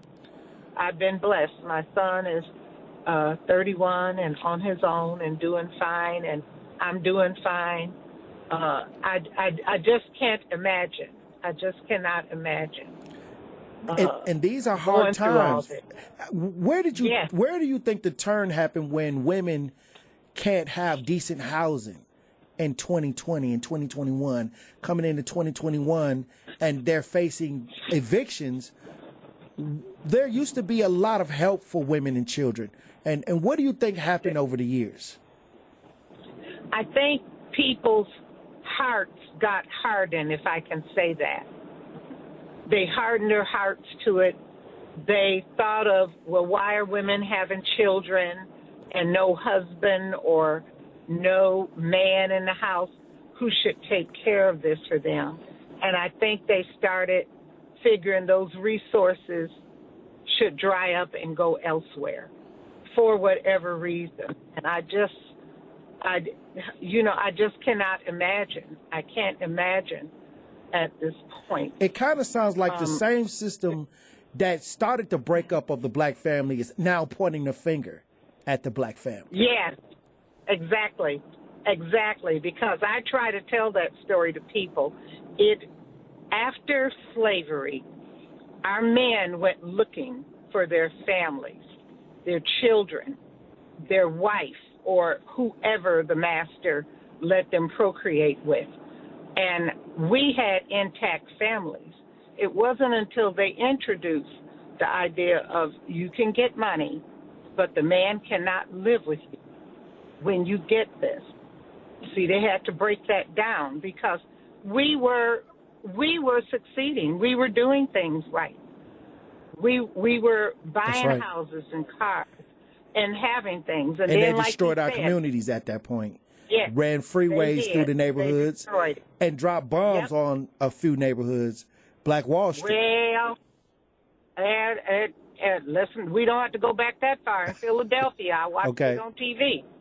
Okay, now, so we don't have to go that far back. Right. I'm just saying, but they've done over time, over the history, have done things to stop the progress of the black family. But now the same system is now pointing the finger at the black family. Yes, they are. Yes, and so I think they harden their hearts to the fact that these mothers and children needed help, and they decided that they could spend that money elsewhere and not helping these people. I cannot imagine, first of all, the whole COVID mess. These kids have to learn at home. They're sitting, trying their best, and then you're going to say, well, honey, I don't know. We're going to move. We're going to have to go or whatever. And then these kids are going to be uprooted and put somewhere else. And then, like you say, they could care less. If you're getting rent assistance, well, I'm going to get my money, so I'm not going to fix the bathroom toilet. I don't care if the toilet leaks. I don't care if there's a hole in the roof. And many of these families are living in harsh conditions due to the they have evictions, previous evictions, and they're living in slumlord conditions because they can't move freely and get different landlords to have them rent in better environments because of eviction. And then, like you said, because when they get an eviction on their credit report, that's right. It's like, okay, let me pull your credit. Oh, big red flag hitting me. Eviction, eviction, eviction. Oh, no, you can't come unless I get triple the month's rent. as a down payment. Wow. Or And whatever. they're already, How are they going to do that? well, Yes. like I said, we got to fight. You can call in anytime, Yvonne. God bless you. The history lesson that you gave us was amazing. So continue to keep up the fight. Yeah, we have to, because our kids are depending on us. And really, their mothers are too. But our children need us. They need us. That village needs to get together again and take care of these children. I like the Stylistics, Only for the Children. That was their song. Well, God bless you, Queen. Yeah. Continue to call in. Thank Continue you to for feed us all with the you do. information. And I appreciate you for calling in today. It's my first show today, and I appreciate you for being one of the first callers on my show. Well, I thank you, and I'm glad we have the truth. I used to work at Channel 4. Okay. So I'm glad now. I'm glad now that they have a good station within the station. So I love it. So thank you. Good Karma Brands. God bless you. All right. Well, like I said, we have to make sure that we're understanding the conditions of our community where we're at right now. And I was just told that I said January 31st, the moratorium ends, but I guess it was extended to June. June 30th. June 30th. 2021. Okay, but so the same situation that Yvonne was talking about when it comes to the electric bill is going to be the same thing with rent as well. Right. So these, and then it's a water bill. Some people pay water bill. They forget that the water bill comes every 2-3 months. So what we got to understand is, what can we do? What do we need to be doing? How do we need to organize ahead of time before this moratorium lifts and so many people are so backed up that they cannot fight off the fact that they're going to be homeless? When we come back, we're going to continue the conversation. We're going to open up the lines. Call into the truth at 833-212-1017. Hit the talk and text line at 833-212-1017. I want to hear from you. Also, go to Twitter, Facebook, and Instagram. Follow us. Download the app. Do your app store on your phone, Android or iPhone. This is your boy, Tory Lowe, and we'll be back. We're talking evictions on 101.7. Nobody pray for me. It been a day for me. Yeah. Hey, I remember syrup sandwiches and crime allowances for 101.7 The Truth. We're back. Tory Lowe Show. We're talking evictions right now. A lot of people don't understand we're going to go from a pandemic to an epidemic. And we're not seeing the full picture here.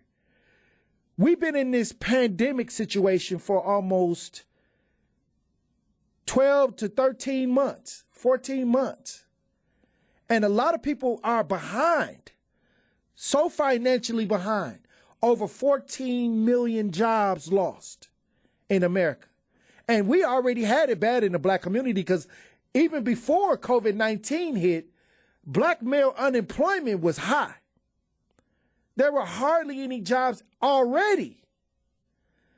And I was dealing with evictions before COVID-19. I started seeing around 2016, a lot of women and children were having problems with this eviction, this felony on their record. Like, it's like almost like when you get an eviction, they look at it like a felony for housing. And even if you have a job, even if you have money, you're going to be penalized for having these evictions on your record.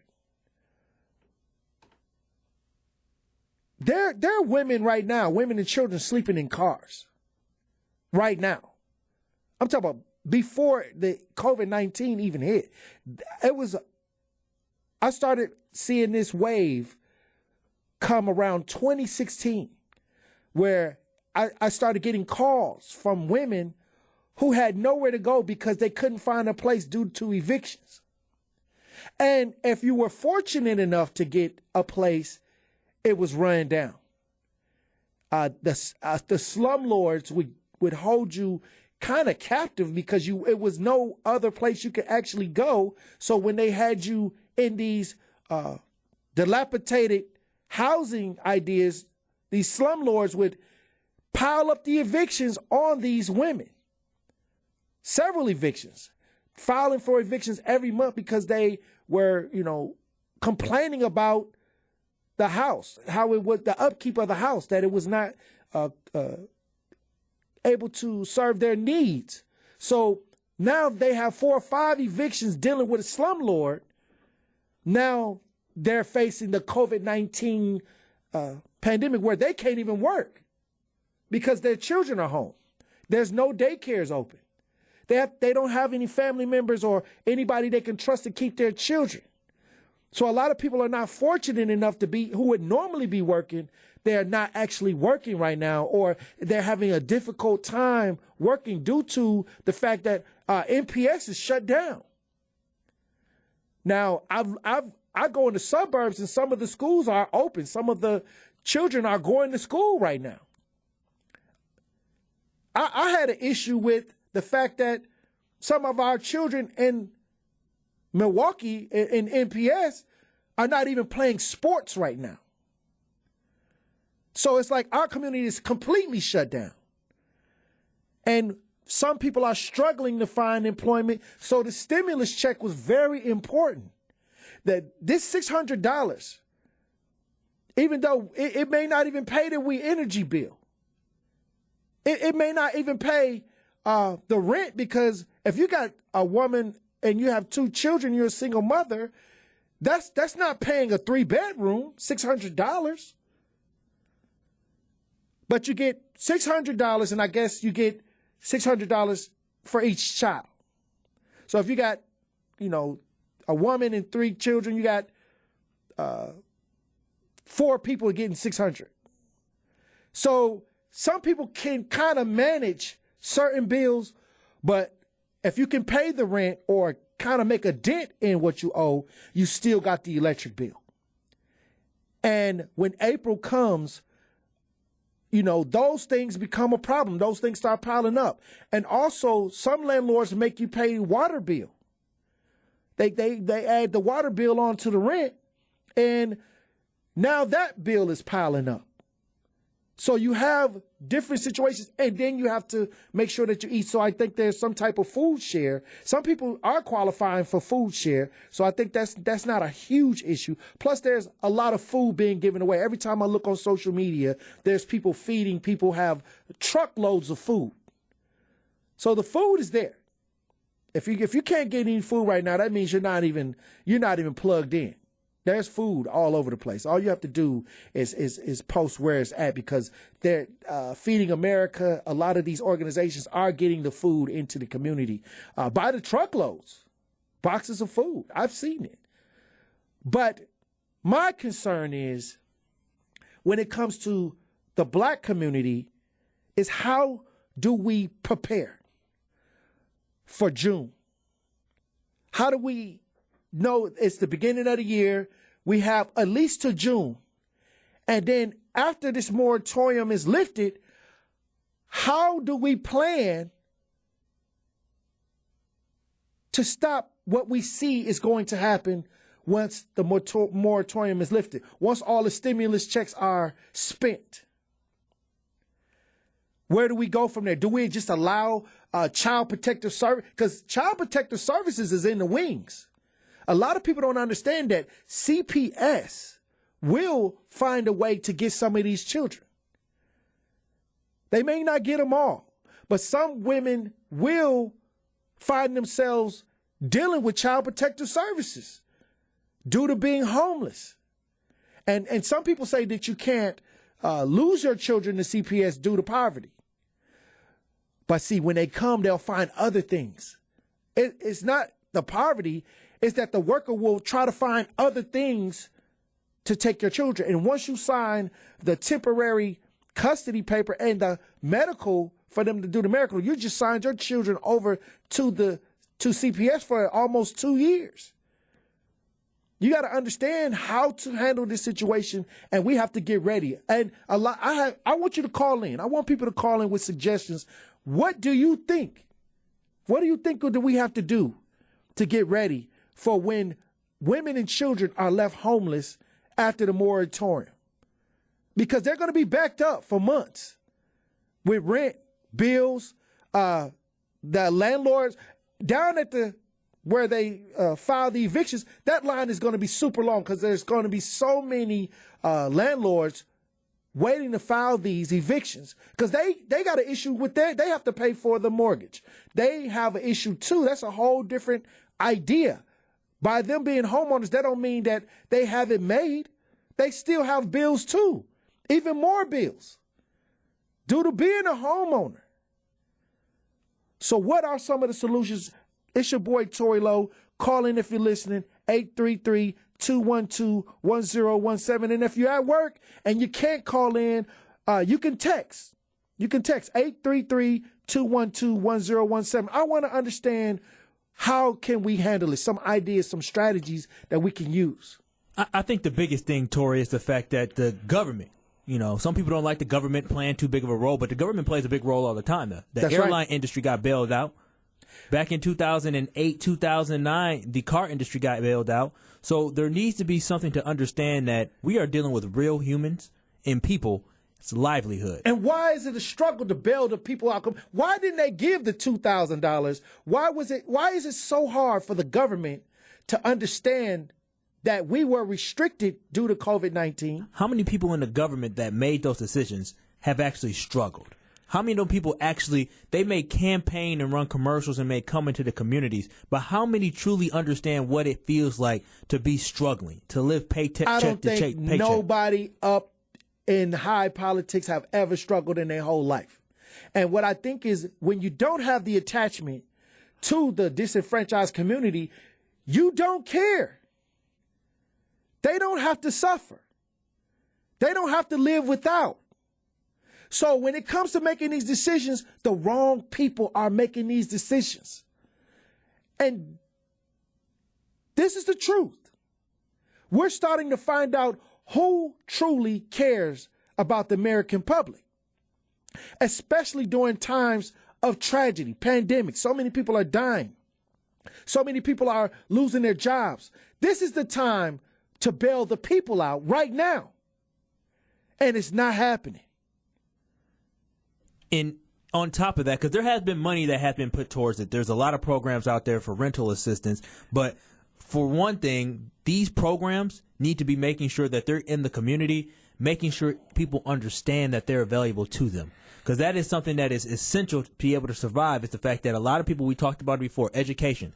A lot of people who are struggling do not know the resources that are out there to assist them and to help them. There's programs like the MRAP program and other programs that are out there to help assist people. But there needs to be a push to educate the public on, yes, there's a moratorium, but do know come June 30th, right? If we do not extend this and we're in a better place as a country, do know that the landlord, the electric company, the water company, they can all come and ask for that money at one time. They can all come and ask for the money. But people don't understand that. So what's going to happen is, Tory, is that people are going to, the problem why America is in so much debt now is because of the fact that we're not financially responsible as a society. That's and right. So to think that someone who does not have to pay a bill for 15 months is going to save up for 15 months, that amount of money. Especially when there's no income coming in. Exactly. And so you're just going to lead them in a situation that is only going to get worse. So there needs to be a push to educate through commercials, through community building, to let people know what is to come. And this is going to affect crime in our community as well. This is going to, we had a record number of homicides, 192 homicides in 2020. And when there's extreme poverty, there's high crime. What do you think going to happen once they start lifting these moratoriums and some of these women who house some of these men, and y'all know what I'm talking about, house some of these men and children, and they don't even have a place? The single mother is the head of household, the majority head of household on the north side of Milwaukee, the single family, And when that mother loses her home or loses her rental space, what are these children going to do? What are these men going to do that have been living in this massively incarcerated area and depending on some of these women for shelter? I just need y'all to understand that we got to start coming up with things, even if the government don't help us. We're going to still have to deal with it because we live in this community, and this is going to directly affect the community we live in. Think about it. We'll be back. We're going to open up the lines, 833-212-1017. Call in or text if you're at work, 833-212-1017. It's Tory Lowe on The Truth, The Tory Lowe Show. Turn my headphone down a little bit. Yeah. Yeah. Yeah. Yeah. Yeah. Yeah. Yeah. Yeah. Yeah. Yeah. Yeah. Yeah. Yeah.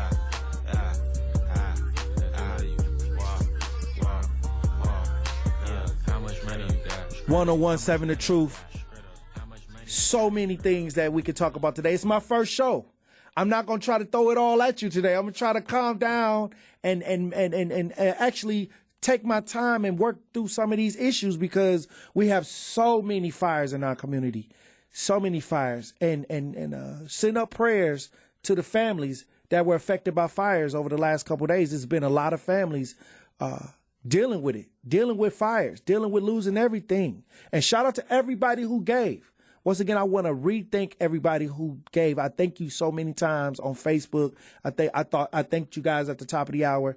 I want to thank you guys again because without the people helping people, a lot of this won't even get done.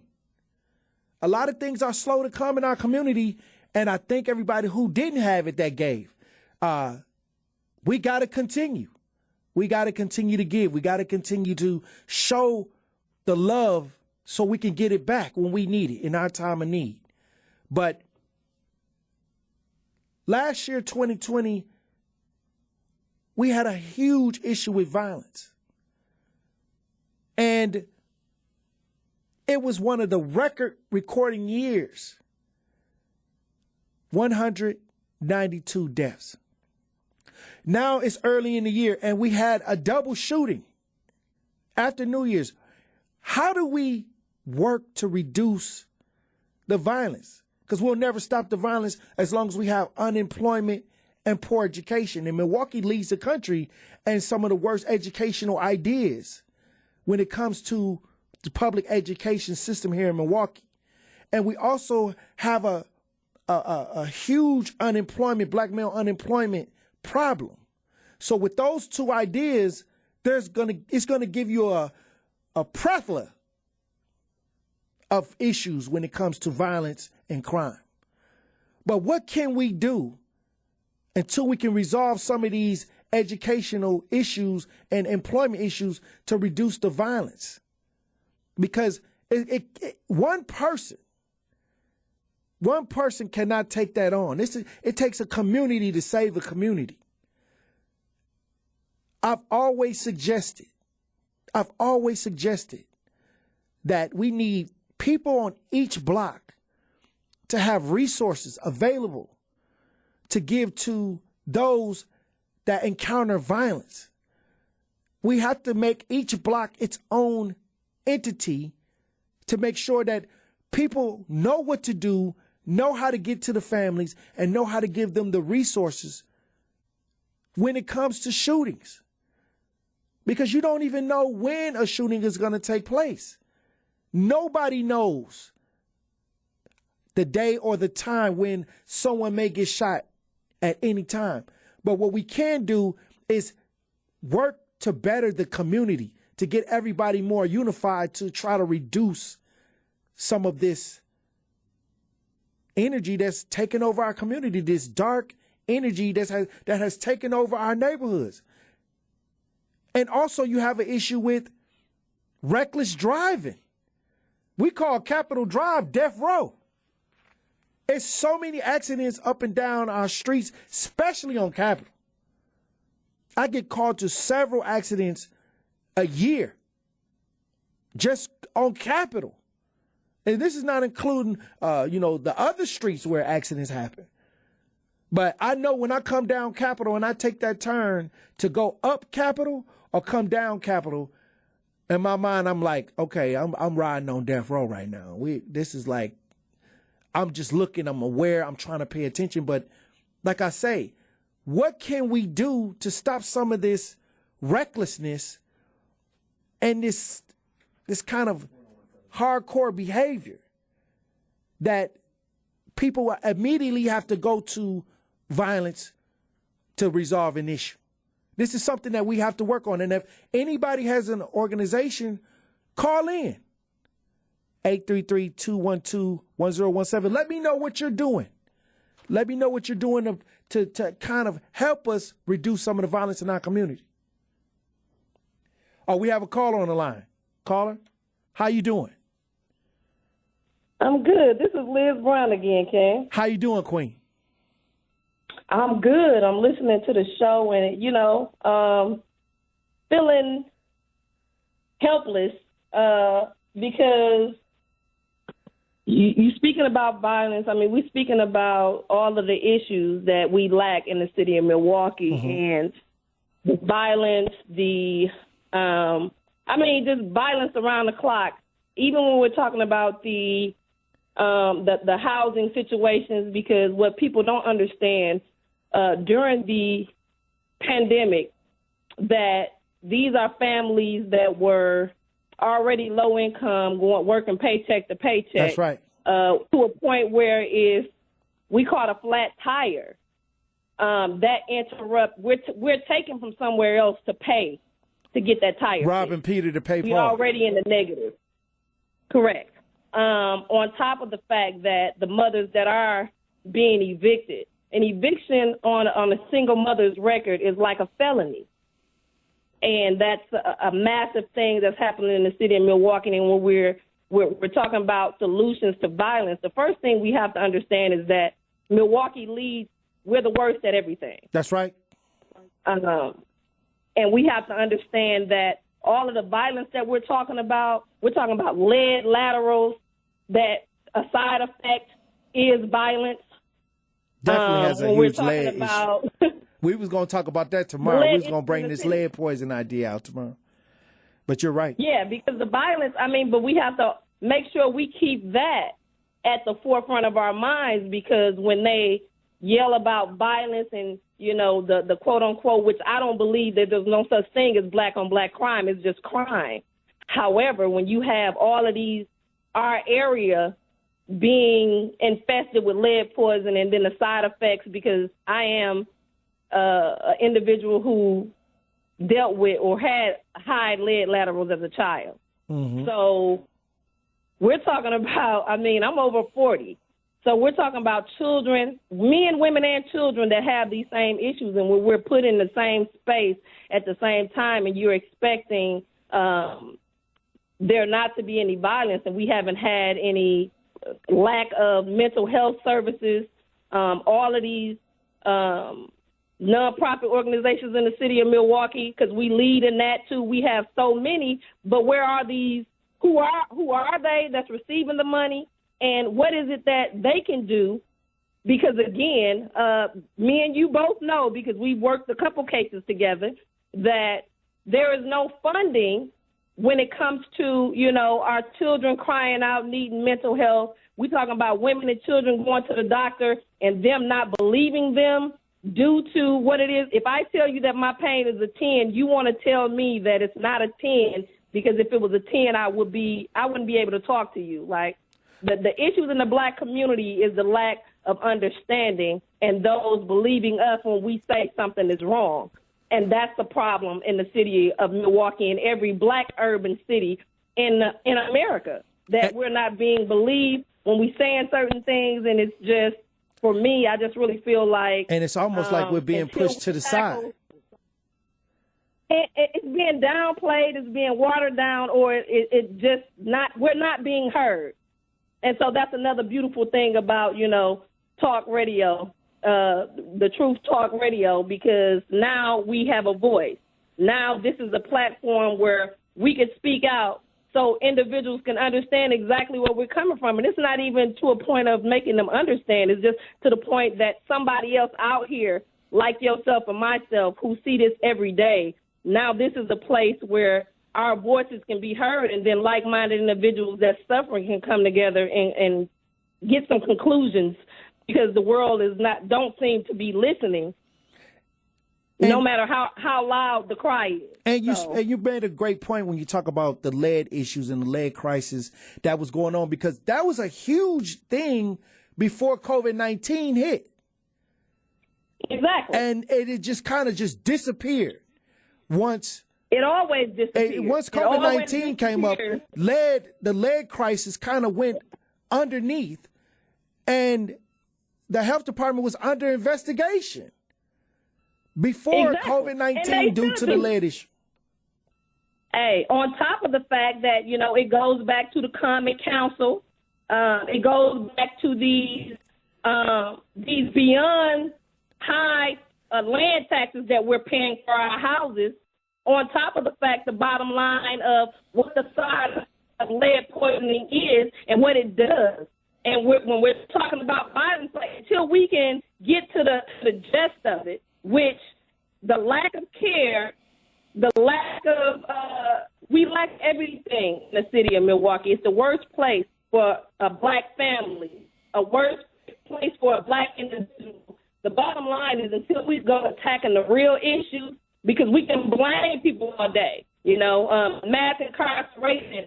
Let's talk about, when we talk about mass incarceration in the city of Milwaukee, 53206, these are the same babies that were babies that had high lead laterals that are violent and acting out, but nobody is talking about that.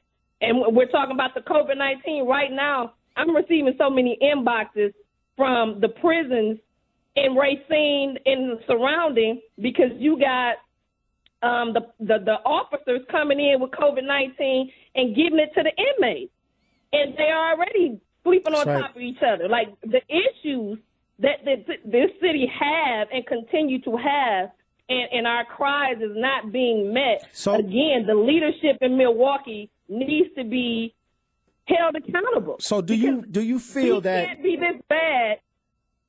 Do you feel that the resources that they're getting in the city are being allocated properly to fight against the violence and what's really going on in the streets? Because there's millions of dollars not at all coming into the city.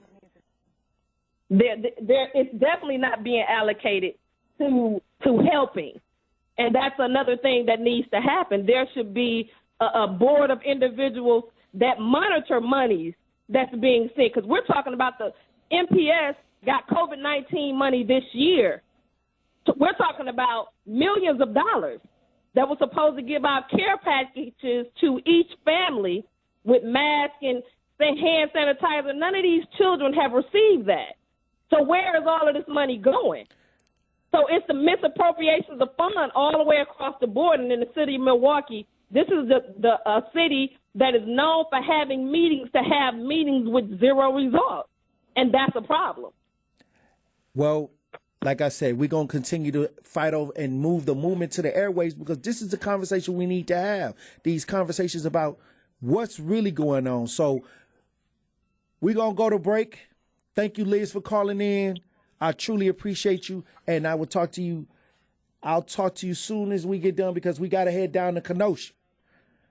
We do have to head down to Kenosha, and I will see you in a little bit. And thank you so much for what you do and the individuals that brought, the Truth Radio, because, again, until we understand that we're not the only ones, can we make a change? Thanks, Tori. Well, God bless you, Queen. And Cherie, the GM, will be joining us after this break. So tune in. This is amazing. This is the first day. 101.7 The Truth. This is your boy, Tory Lowe, the Tory Lowe Show. We'll be back.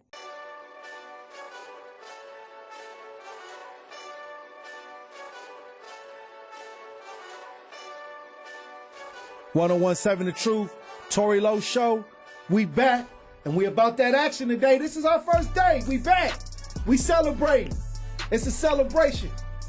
The movement continues on 101.7 FM in Milwaukee. We're here with the GM. What? Cherie. What? Now, When you first heard that this station was going to be put together, yeah, I keep hearing the story. I heard the story, but did you even think it was even true? No, I'm not kidding. I thought it was spam mail. I'm like, what? Good karma, who? Wax Right. who? I swear I forgot. I called my husband like, dude, I got this email about a radio station for Milwaukee Black community. I'm like, no, I don't. It took me a minute. It did. When did you know that it was actually going to be a real idea that was going to come, that you were going to accept and get involved in? You know, I talked to a mutual friend of ours who used to work here for a long time, and I, hold her to the highest regard. And she talked to me about, the owner and Wax and, the people at the station in general. And then she was like, what an awesome opportunity this would be. You'll be part of something that's amazing, that's historic. And I said, yeah, you're right. Because I was comfortable where I was working. Right. I had a good job, I had friends, and, I had good work-life balance. And I was like, if I take this opportunity, it's going to change everything. And this was actually a historic idea. Yeah. I mean, it was almost non-existent. It was non-existent. Unheard of. But it's here. When you talk about Black Talk Radio, this is not a radio station that plays music. Right. We don't play music to fill up the time. Right. This is community talk I'm on here for 3 hours talking community. But how unique is this idea?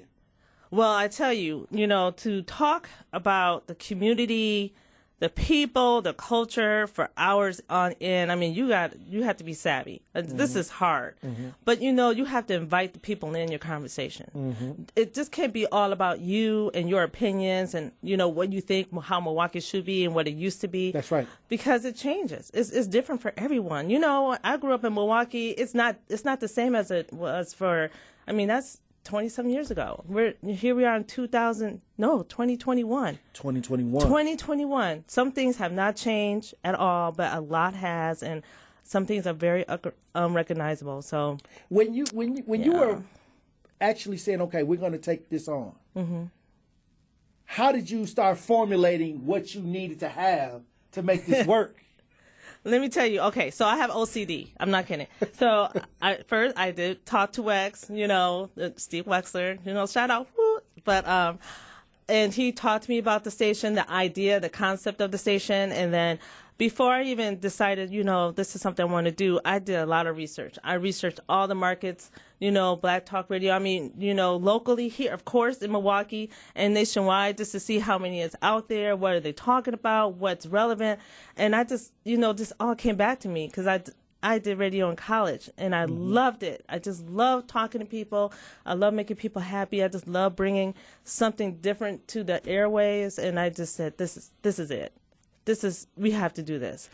And at home, it changed a lot. How much, and part of our legacy at the same time, right? How, on a scale of 1 to 10 in your career, how much does this mean to your legacy? And even my legacy? That is, that's a good question. I will have to say it's... Because it's launching today. This is the first day. Truth Holiday. Truth Holiday. This day will forever go down in history. I know. It's amazing. So I say it's above a 10. Because who has the opportunity to do something in their younger career, right? In radio and media. I've been in media for a long time, on the other end of the mic, selling it, helping business grow. And to come back to it, years later, I'm 47. Wow. I'm ready to okay. You don't even look. Oh, thank you, Tori. Oh, my goodness. Black don't crack, Black Tori. do not crack. She walking proof of it. Ain't Water, vitamin C. I'm telling you, it's simple. A lot of water. But that's what's up. But it took a lot. It takes a lot of work, and to reinvent yourself and to be in a career at this late in the game. I said, I have to do it. I have to do it. And I was not connected for a minute. I was involved in Milwaukee, worked in nonprofit, worked in W-2. When you talked about earlier, worked with those mothers, generations, women, just trying to make do, just trying to put bread on the table. That's right. I I loved it, and I hate I had to walk away from it, but I was developing my own family, my own structure. But to come back to a love like this, it's unheard of. I have to tell you, I'm overwhelmed. To tell you the truth. Now, all these different type of radio personalities. Yeah. Because I'm an advocate. I'm surprised that I even was, because I deal with the situations in the community from a head-on perspective. Right. And a lot of people don't like that. They don't want you to be too loud or trying to expose what's wrong with society. But now we're taking the community, because we're dealing with one of the worst black communities in the country. Right. Milwaukee is leading in a lot of negative statistics when it comes to African American. And the state We're of Wisconsin, winning in the worst way. Right. We're winning in the worst way. The state of Wisconsin also is one of the worst places to raise a black child. So how starting this station means a lot to me, because now we can try to get into some of these issues deeply, right, and try to resolve these issues and get ahead of the curve. So what did you look for in placing people in the right place to make sure that this works? This puzzle. Well, this puzzle that you was putting together. The process was not easy. I mean, you've been through the process. Yes, you I had to go through how many interviews? So many interviews. So many, just to make sure that it was a right fit for us. It was a right fit for you. That's because right. you're busy. You have your own. You have everything going on outside of this. But first and foremost, I felt, and I feel it's important that we talk about housing. That's right. We talk about wealth, health, and managing that. I feel it's important that we talk about education. I mean, just going through being a first generation college graduate, in my own right, and then had to train and develop our girls to tell them how important education is and the resources. We have to share that information with our own, because that's right. Growing up, we didn't have those resources. Nobody was telling us where to go to find out about financial aid and where to go to find out about scholarships. And we didn't have internet at the time. That's right. We had library. We had to talk to our counselors, and they did the best that they could. But, when you don't have the village that's advocating for you, it's impossible to succeed. So for me, that's very important. That's one of those heartfelt things that I have to stress on this station, that we have to make sure that we develop our own, to uplift our own, to get them further than us. Right. That's very important. And that's what the truth is about for me. And the truth is starting to form its life. own identity even today. With the morning show, with Sherwin coming behind that, and then myself, and then after this will be Ken Harris. And we're starting to put all these different perspectives on our community in one space. Right, right. And we all don't share the same perspective, which makes it very unique. Exactly. And that's important, because when we were talking about the station and developing the station, Kyle and I felt it's important that all points of views are addressed. We can't have this, of course, Black power and our pride, and it has to be one-dimensional and, one voice. No, there's different voices in our community. You have your conservatives, your liberals, your Democrats. You have, people who are still unsure. That's right. And they have to have a safe space to have that conversation, and that's what we're developing on the truth. And even though there's multiple ideas, we still are affected by the problems. Right. And no matter what perspective you're using to address it, we all have to find a way to coincide and get things done. Yeah, yeah. I just want to bring a special caller on the line here, Tori. Can you punch this caller through we for got us? A caller on the line. A special caller through, Tori. How you doing, caller? Hey, hello. Oh, hey. Oh, this is my sister. Oh, my Lord. Your sister called you. I know this voice anywhere. What's going on? We should have used that for the content. Tehran. Hi, this is That's my Tehran. sister, Tehran. Yeah, how you doing, Tehran? Great. What do you want? Congratulations. Oh, thank you. I want to say congratulations. I'm very happy for you guys. I have a lot of stuff to share. So. Hang up, Kyle. Congratulations. Hey, tell us something about your sister that we need to know. Oh, I'm sorry, say it again? Tell us something about your sister that we don't know. That you guys don't know? I know where you live. Hey, she called in. Oh, see, I'm the oldest, so she knows. She's a lightweight. Oh, okay. That's what's up. I'm a lightweight. Yes, Is that a happy hour lightweight or just like what do you? What's going on? She's a happy hour lightweight. Well, that means like when we get done and we go out, I'm safe. I'm just gonna buy her. Well, I know she likes brand. Was it brandy you like? Well, no, it was something dark. I thought. Oh, the whiskeys. Whiskey, that's what it was. Oh, whiskey. okay. Yeah, So we just only let her have one whiskey sour, right, Teron? Yes, that's it. Just one. That's please. it. Oh my God. First round's on me. I'm holding you All to right, that. Tori, I'm holding you to that too. Well, God bless you. Thank you for calling in. Thank you, Teron. Congratulations. Kiss my nephews. Kiss my niece. Love you all. And this is actually a proud moment for our families too. Yeah. Our families are so excited. I mean, I got so many calls and emails today from people on social media, from people in my family, my friends. Shout out to my friends and family at Justice, Wisconsin that's tuning in right now. I love you guys, and I'll be there soon. And it's like the family and the friends they know our struggles. Right. And they know what it took for us to get to this point. Right. Right. And it's just amazing to have this opportunity at this time in our lives, right after 2020. It's after crazy. one of the worst years in the country, that we're actually able to practice our craft and actually be a resource for the community. That is powerful during this time.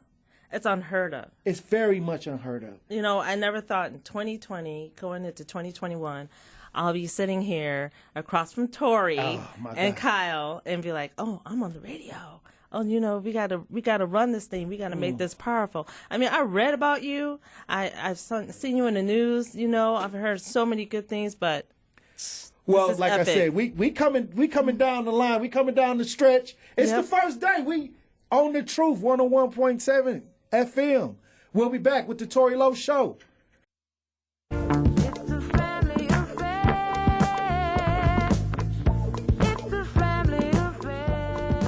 101.7 The Truth, the Tory Lowe Show. We back with the GM, Cherie, and Kyle is with us. Kyle is with us. He's also managing, doing great things, producing. This man is doing a wonderful job.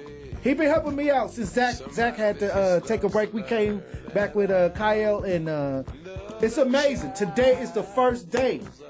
If y'all want to call in, it's still not too late. 833-212-107. And if you at work, you can text 833-212-1017. The first day. The first day.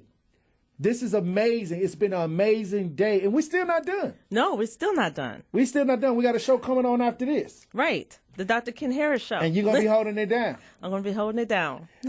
We're not related. Unfortunately, you know, Ken Harris has, can we say that? He's quarantining right now. He's quarantining, yeah. He came in contact with someone, so he's quarantining. Yeah, he came in contact with somebody, so he's quarantining. So, like I said, the family is together right now, and we're talking about the first day, and it's amazing. Thank you to all the callers.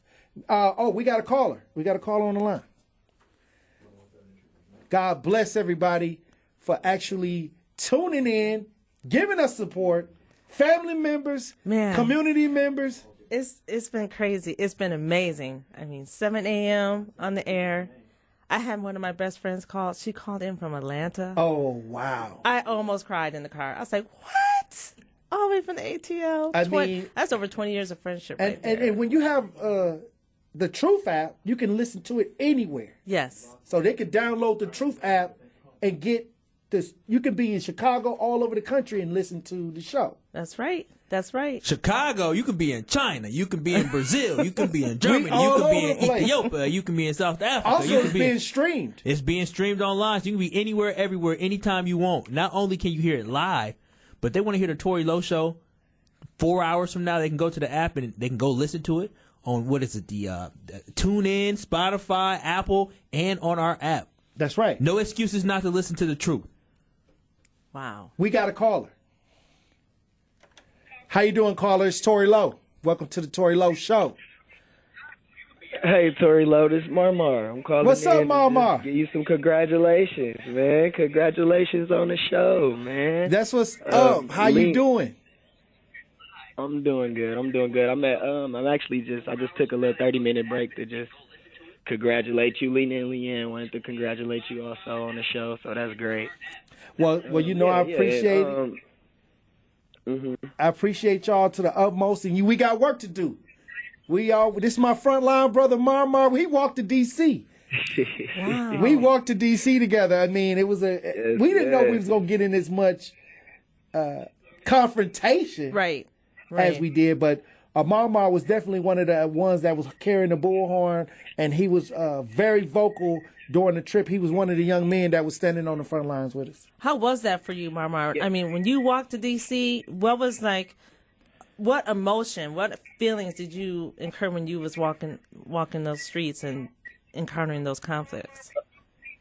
Yeah, so when we first started walking to D.C., man, I was actually happy on the trip. It might have been one of the happiest moments I ever had in my life. I was actually super happy on the trip. I did the bullhorn majority of the time. Okay. And then we just went through so many crazy things. We went to jail together. Man, we got arrested in Indiana.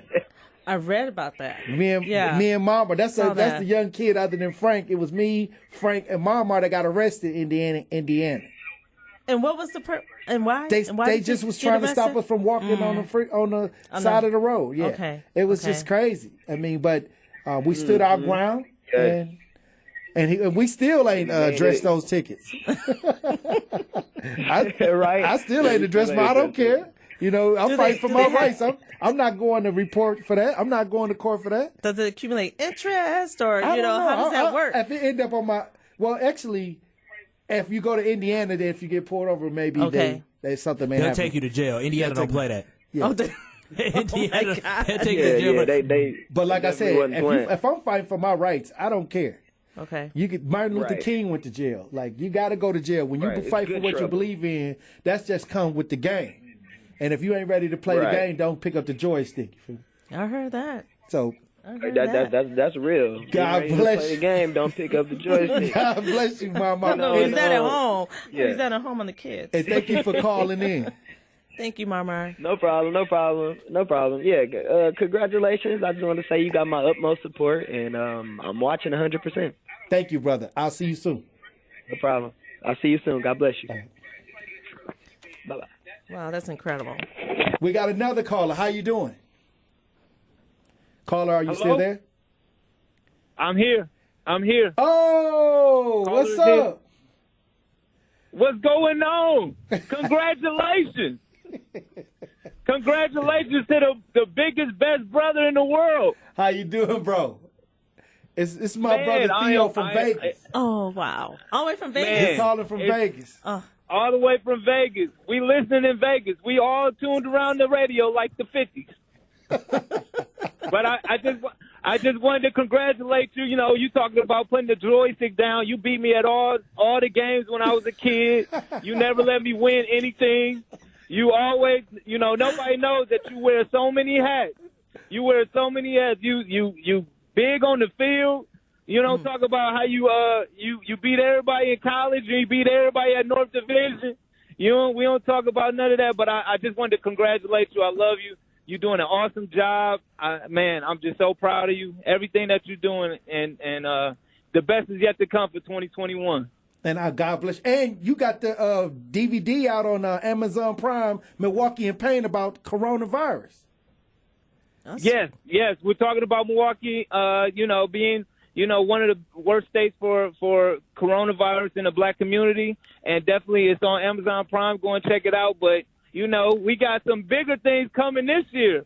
And that, we really excited about that. And I'm just so proud to be your brother, man. I'm glad that you're doing your thing. You sound amazing. I didn't know you had this big of a vocabulary. Jesus. Oh, that's funny. You who's the oldest? You're the oldest? That's right. Okay, so is it Theo? Yeah, Theo. Okay, you talked about video games. So what's your favorite video game growing up? Oh, he killed me in Madden. Yes, Madden. Oh, Madden. Of course. Oh, my goodness. Yeah, of course. That's his game. But, he don't talk about how many people he made feel bad in the college dorm playing Madden. He don't talk about how many people he embarrassed.